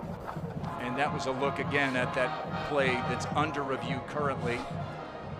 It was ruled a catch initially down to the 12. Then it was called no catch. And now the review continues. So you got for ACU, if the Wildcats hang on and win this game, it's not like last year in Stephenville when they knew whoever wins the game wins the league. That's right. And remember, neither team had ever been to the FCS playoffs. It was the first year that Tarleton State was eligible. ACU had not been since they became eligible back in 2017. This is a little different. ACU is home next week to take on Utah Tech. Then they'll play at a very tough place for visitors, Eastern Kentucky, and then they'll wrap the season up against Central Arkansas. Tarleton State has next week off, and then they're home for North Alabama and Austin Peay. And so, each team with tough tests still to come. Tonight does not determine the champion outright. If Tarleton State comes back and wins, they clinch at least a share of the title. But if ACU were to win this game, they and Tarleton would each have one loss. And if the Wildcats coach were to slip up, Tarleton State ball 1st and 10 on the 16-yard line. The clock will start on my ready for play. There you go. So it is going to be at the 16. That was not a catch. But correction. Yeah, and that took a lot of time in figuring out. Again, sometimes you lose the tempo, the flow, the rhythm when you have 7 or 8 video rechecks, and I know maybe they have to do it, but sometimes it can be really frustrating. Tarleton State, which is one of the top scoring teams in the country, averaging 45 points per game. Stuck on 18, but they scored on their last drive, got a 2-point conversion, and now knocking on the door again. 1st and 10, it's a give to Caleb Lewis with Gabalis escorting him across the line of scrimmage for 3. 2nd and 7 coming up. Just an inside zone with a good push. And on 2nd down, they move with some swiftness. Gabalis is again going to hand off, and Lewis is going to lose yardage. And Zion Fanua, who's come on in the second half of the season in his first year at ACU, drops Lewis for a loss, and that looked like Gabalis more got in the way. I think he did. I think he has nearly gotten in the way 2 or 3 other times, and that's fascinating there. Well, they are now in field goal range. They weren't on the previous 3rd and 11. And again, ACU struggling to get players on and off the field. Herpin goes flying off, 3rd and 11. If they don't get it, we'll see what they opt to do. They hope it doesn't come to a 4th down. Gabalis over the middle, it is knocked away by Tyson Williams. Trayvon West, the intended target. And here comes the field goal unit on for Tarleton State. Yeah, great play by Tyson Williams. Just got there with his hand as the receiver was going to catch it for a touchdown. I mean, that's 1-on-1. And Williams, whom Coach Keith Patterson gave a little extra responsibility this week. After the loss at Southern Utah, he said, "You are my man back there on the back end." And Tyson Williams delivered. Here comes the field goal try. It's on its way, and it is good. And it is a 1-score game, courtesy of Brad Larson. 28-21 with half the 4th quarter still to play. I can't breathe. Boy, great 4th quarter. Take a look here one more time. Gabalis right on the hands of West, but Williams denies it. And so the quarter score totals are fascinating. 14 in the 1st and 3rd for ACU, none in the 2nd or 4th. Tarleton State, none in the 1st or 3rd, but 10 and 11 in the 2nd and 4th. And that's why we are at this 1-score point with a lot of time to go. ACU went 3 and out on its last possession, which included a big drop on 1st down, which would have been a 15 to 20-yard gain. Now Stone Earl has a chance to engineer a drive that could well put the game away. And there's Graham Harrell, the offensive coordinator, who had a pretty big night 17 years ago in the Plains with the catch to Michael Crabtree, Texas Tech. They're going to kick it to Henry, and JJ is just going to take the touch back, and ACU's going to put their offense out there at the 25-yard line. Well, we thought this is what we would get, and we've gotten it. Yeah, we've gotten it, and it's been a long way to get here with turns and craziness on both teams and penalties. It's perfect, though. And you look at what Tarleton State has done better than anyone in the nation. It's not even close. Take the ball away. Well, can they take it away one more time from ACU? Snap to Earl. Play action. Looking deep. He'll go with the middle. It's caught. Javon Gibson hangs on after getting a 1st down. And down to Roman Raffelli.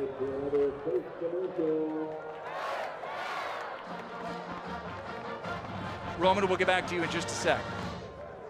All right, 1st and 10 at the 36-yard line. Up by 7.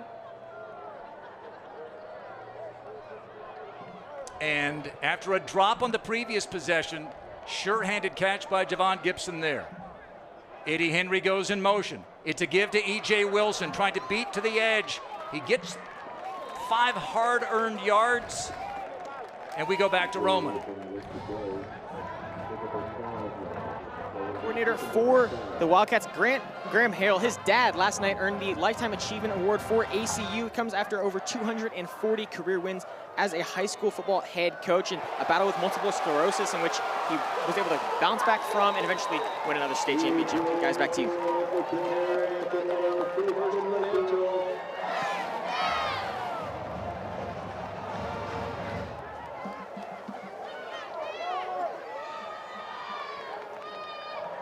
The way. Yes, sir, it was. Play action, Earl. Over the middle, caught by Gibson, hangs on, and he's got inside the 35-yard line.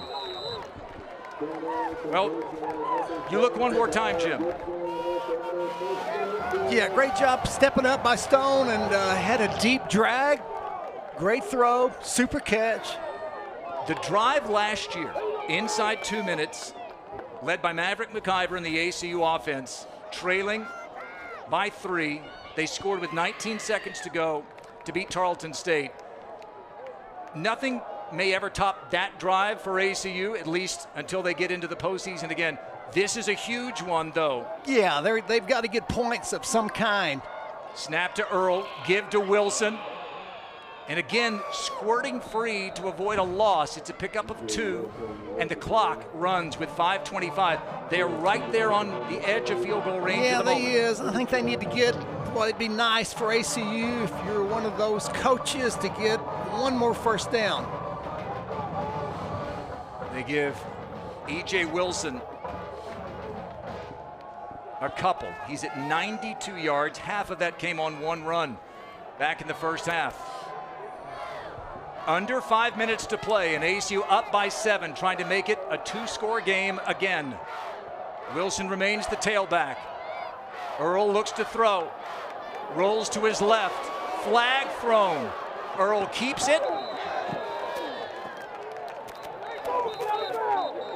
All right, so we'll see what the flag is about here. In the area of holding. Yep.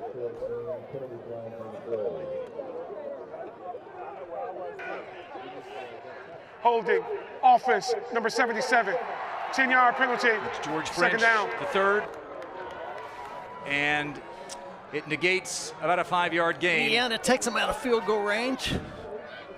And ACU wanted a possible roughness call here over on the sideline. They didn't get it, and I would agree that A.J. Owens was clean there. Looked like it. So at the 39-yard line, second down at about 18. 4:35 to play. And the Wildcats trying to beat Tarleton State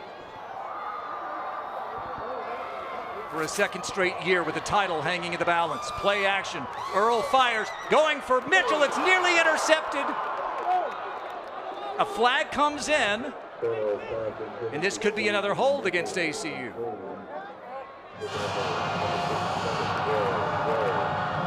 Ty Rawls was that close to it. All right, here's Jeremy Tate to tell us what the flag's about. Personal foul, face mask, offense number 77. 15-yard penalty for the previous spot, second down. So from 1st and 10 at the 31, now you got 2nd and 33. Well, could have been a pick, but the next best thing for Tarleton State. ACU, second down and 33, basically a third of the field for a first down. They need probably 20 to try a field goal. Earl over the middle, caught by Baltrup, gets about 15 of it there to the 42, and it brings up a 3rd and long. Clock runs. We're going to hit the 4-minute mark. Yeah, I think if you're ACU, you get to the 32 to 33 to 34, you've got a chance to kick a field goal. Brandon Perez has not missed a field goal in conference play, but he's never had one of this importance. First things first. Looked like Tarleton State jumped. Flag is down. Earl fires it far sideline, incomplete. They're going to get 5 free ones here. It's going to move the ball to the 37-yard line and bring up 3rd down and 17. Offsides. Defense. The shame of that, if you're ACU, is that you didn't get really much of a free play that you would have loved to have. That's right. Ideally, That's just right. lob it up there for somebody. And if you're ACU, you wouldn't rule out running the ball or something creative to give you 5 yards. The long field goal make this year for Brandon Perez is 35 yards. Had one blocked in the last game. 3rd down and 16. 3 minutes and 38 seconds. Earl's going to give it to Wilson. He's got a little room. E.J. Wilson cuts to the outside. Now back in and probably close to field goal range. Definitely close to field goal range. Massive decision for Keith Patterson here. Yeah. It's going to bring up 4th down at about 7. I think it's the right thing to do. A good run, outside counter play, great run. Gives ACU a chance to go up by 10. Transfer from Keith Patterson's alma mater, East Central in Oklahoma. Brandon Perez, the lefty from the left hash. With 3 minutes to go in the game, this could make it a 2-score game. A 45-yard attempt. Good snap, good hold. The kick has got plenty of distance. It is no good. Pushed it. He missed it right. And Tarleton State has a shot. He just smashed it. He got a ton of the ball there. Would have been good distance-wise from at least 55. But now Tarleton State, they get the stop they needed. Holding and face mask for ACU thwarted what was a promising drive. And now can the league leaders, the number 2 team in the nation, can they get the tying score? And if they get the tying touchdown, do they go for 2? That's interesting, yeah. ACU hopes it doesn't come to that. From the 28-yard line, 2:52 to play in all 3 timeouts. Gabalis looking left, flushed out of the pocket, chased, incomplete, 2nd and 10. Yeah, good job by Gabalis not to throw it into coverage. Basically threw it away. ACU is in that dilemma again. If they don't rush more than 3 or 4, they get no pressure. So, not just the 3 timeouts for Tarleton State, but the 2-minute timeout as well. So, whatever you want to call here, you've got it available. You would think 2nd and 10. Game and conference supremacy on the line. Gabalis, catch, broken tackle initially, but a minimal gain in the clock runs. Yeah, great job by that safety coming over and making a tackle. Otherwise, he gets the 1st down. 3rd down and 7. Trayvon West on the receiving end. Williams initially had him, but there's Rashawn Miles, the defensive player of the game for ACU. He's always been there when they've needed him. 3rd down and 7, 4-down territory. Clock runs 2:12 from their own 31. Hearn in motion. Gabalis is going to throw over the middle. Caught. 1st down. West, as we hit the 2-minute timeout, puts Tarleton State timeout on the field at the 44-yard line. Yeah, great clutch throw by Gabalis. Slot ran an inside 10 yards square in. Expect anything different? A nail biter in Abilene. Back for the final 2 minutes.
Back for the final 2 minutes on a gorgeous November 1st here in Abilene, and what a game.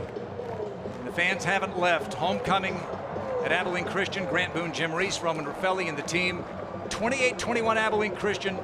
Big conversion on third down a moment ago, and Jim, 1st and 10 for the Texans at their own 44. Yeah, I think Tarleton State did a great job thinking ahead by going for 2 on their last touchdown. That gives them a chance, gives them options. They can kick it if they score and go into overtime, or they can go for 2 and try to win the game. They had the overtime game up against Army, and they won that in double overtime. Here, 2 minutes to play. 56 yards away from the end zone. And here is Gabalis going deep, one-on-one with Tyson Williams. One-handed catch by Trayvon West as a flag comes in there. They say incomplete. Said he was out of bounds. But pass interference against Tyson Williams of ACU. I think that's the right call. The result of the play is an incomplete pass. Pass interference, defense number 4. West. 15-yard penalty. That's an automatic first down. Didn't go as a completion, but let's take one more look here.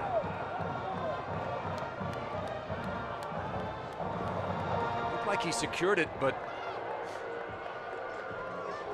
yeah, I think he went out of bounds and then came back in and caught it. Okay. So he caught it in bounds, but he'd already gone out. That explains it. Pass interference against Williams. So the ball is at the 41 of Abilene Christian with 1:53 to play. Victor Gabalis trying to keep the Texans unbeaten. He's going to toss it. All day to throw. Downfield. Williams defending. Knocked away. Singled up with Kramer, the leading receiver. Williams got the better of him that time. Yeah, if they've done that once, they've done it 15 times. They're either getting slants pretty open or deep verticals and throwing back shoulder or throwing it over the top. So great job of coverage. And as you've noted, Gabalis has time for those plays to develop. You've got to have 3-4 seconds. Yeah, he's got 4 or 5 seconds, and a 3-man rush for ACU is not doing much good. Even a 4-man rush is not putting any pressure. 2nd down and 10 from the 41. Gabalis again, play action. Deep down the sideline, caught by West, and he hangs on at the 10.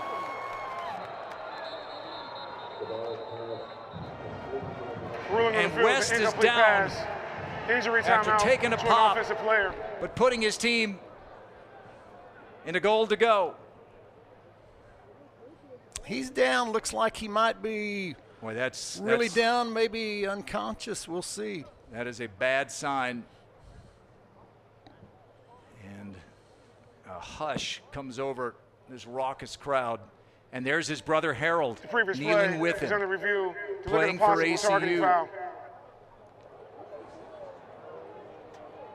So the brothers on opposite sides. And suddenly the uniform doesn't matter at this point. That's Harold West in the purple jersey.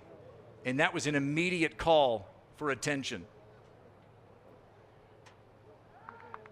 They are reviewing to make sure that Trayvon West held on to the ball, but this place got quiet immediately. And I think everyone knew that was a bad hit. And you can see the ASU players know what this means to their teammate, whose brother is lying on the field. Hey, that's his brother. That's 27's brother. Biological brother. Yeah, that is. Hey, let's play for the West family. Harold West, that's his brother. It's a rough scene.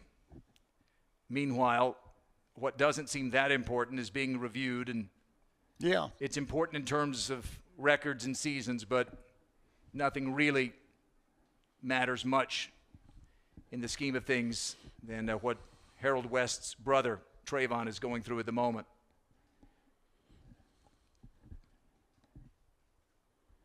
And everybody is concerned in the white and the purple.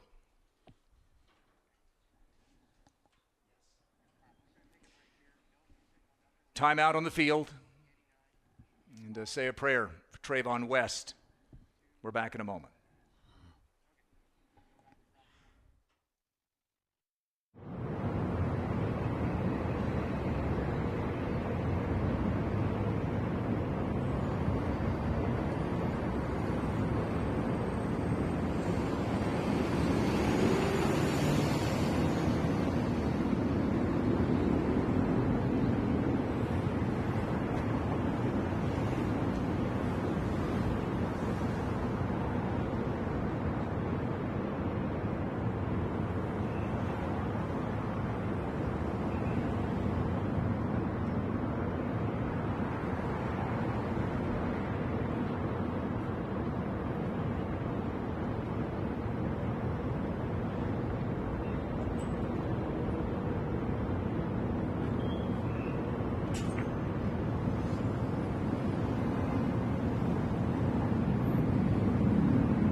Well, this is the somber scene at Wildcat Stadium on what had been a festive afternoon.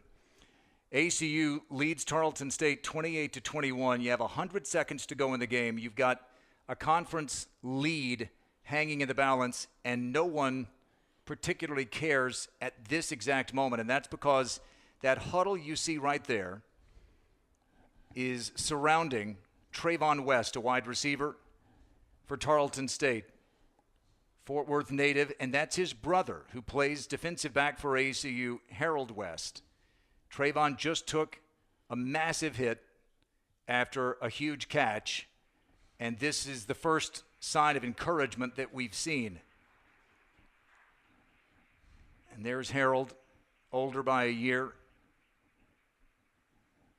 And there's Todd Whitten, the head coach of Tarleton State, who has a word for his player's brother. And Todd's smiling, and that's encouraging. Mm-hmm. But this has been a good 5 or 6 minutes, and one of the Tarleton State trainers immediately crossed her arms. She put one arm over the other, which is a signal by trainers to suggest that something significant has just happened, that the situation is emergent. And different protocols, different signals are for different teams, but there is Trayvon, and he's getting an ovation from both sides. But that was an immediate signal from the trainer that something bad had happened to Trayvon West, and the fact that he is up and walking is it's kind of shocking, really. And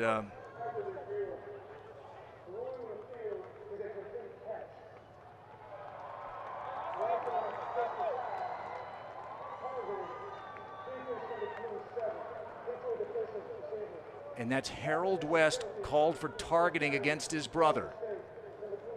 The surreal scene here just gets even more so. And as for the game itself, Jim, you've been through similar situations as a player and a coach. How do you gather yourself? Yeah, everything changes. It's hard. It's hard for anybody to keep going. Just really hard. The fact that they watched Trayvon get up might allow everyone to regain just the slightest sense of normalcy. As for the game itself, after a missed ACU field goal that would have made it a 10-point lead for the Wildcats, Tarleton State has come down and gotten to the 5-yard line. First and goal at the 5 with 1:42 to go.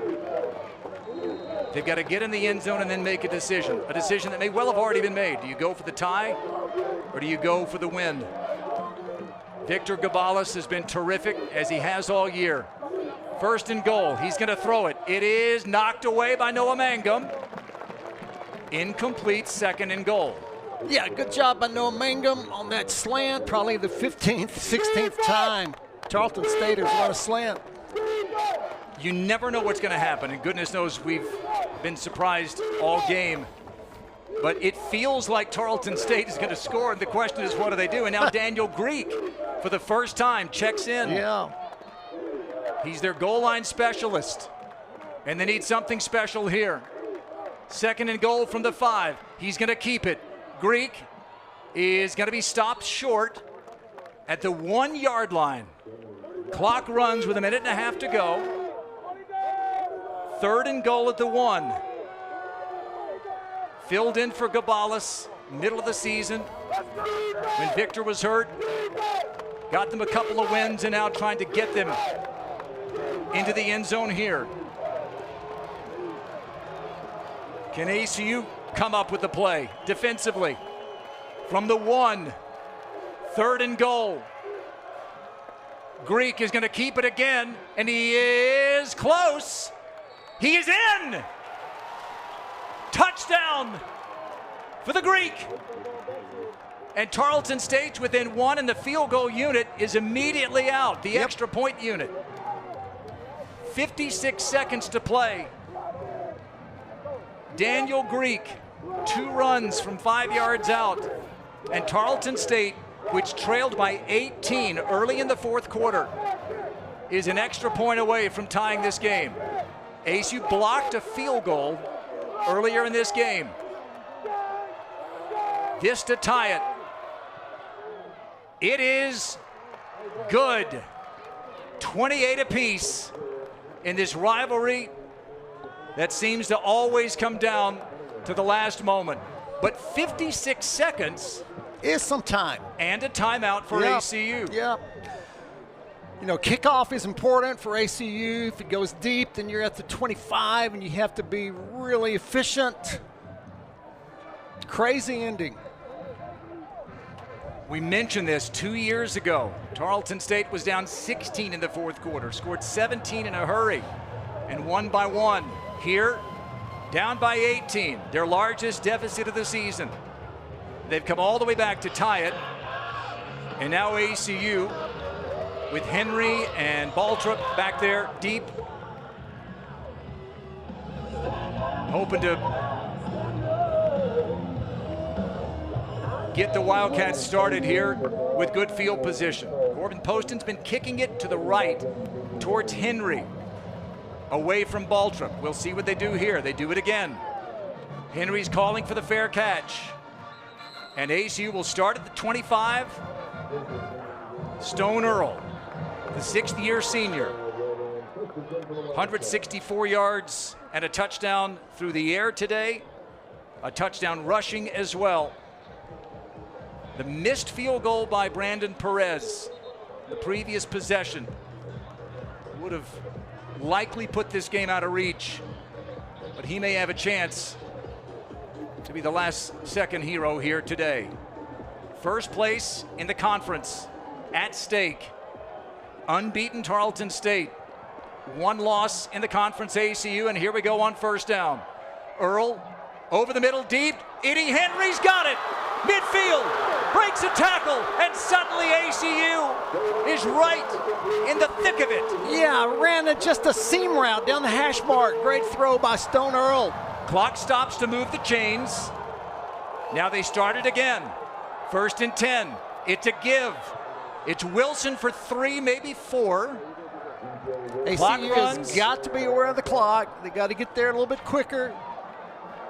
Clock runs with 30 seconds to go. Ball at the 33, already close to field goal range.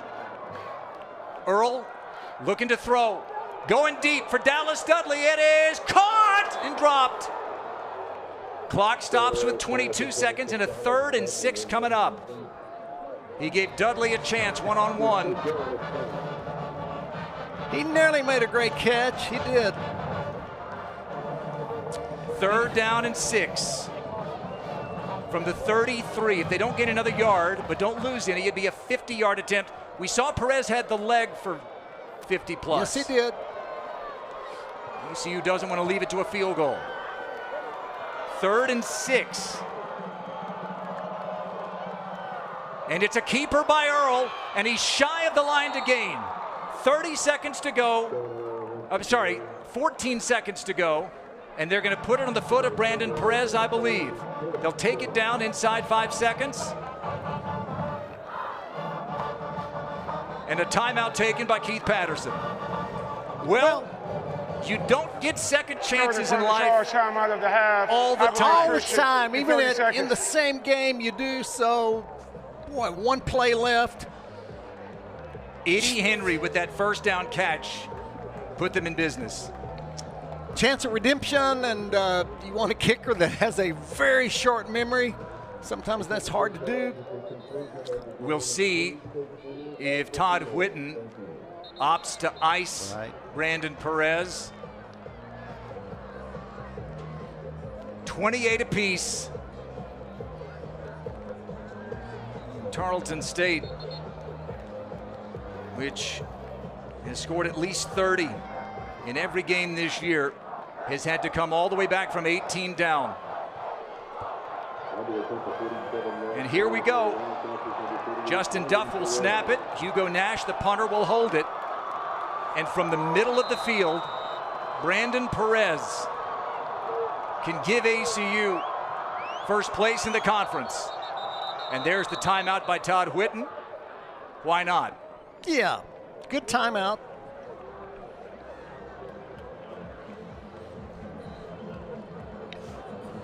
I mean, they just always deliver, ACU and Tarleton State.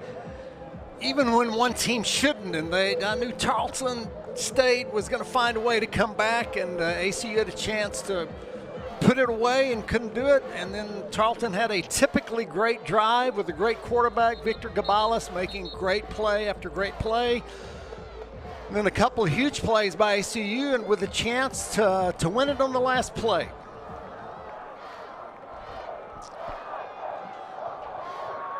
There have been a couple of blocked kicks for Tarleton State this season. Everybody on their feet in Abilene. Here we go. Brandon Perez for the win. No. Good. It's good! It is good! It's a walk-off for the Wildcats! You and I couldn't tell whether it was good. Brandon Perez gives ACU an the red at the unlikely buzzer. win. In a game that kept throwing his curveballs, the last kick was a fooler. And change-ups and split fingers and just unexpected stuff. What a moment. Brandon Perez carried off as a hero at Wildcat Stadium. His longest field goal of the season. Looked like it had missed right. Here's the field goal. It was just right. And ACU hands Tarleton State its first loss of the season. And the Wildcats move into first, where they finished last season. Wow.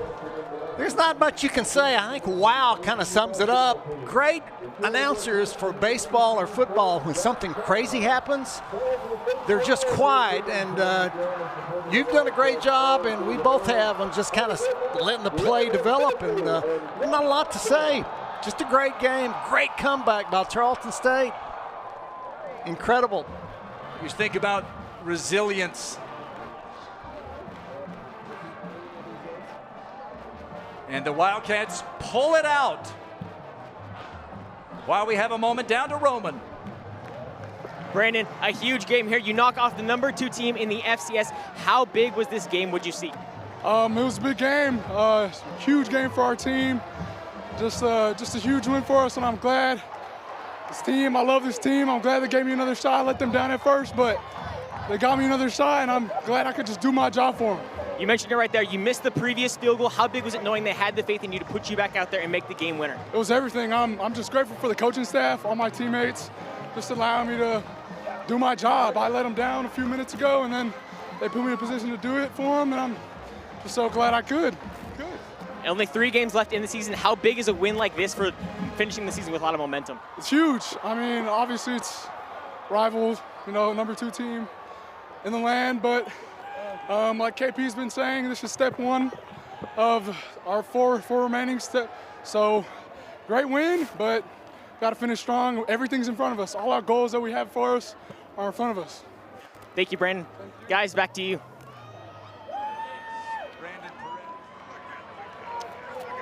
Hey, thanks, Grant.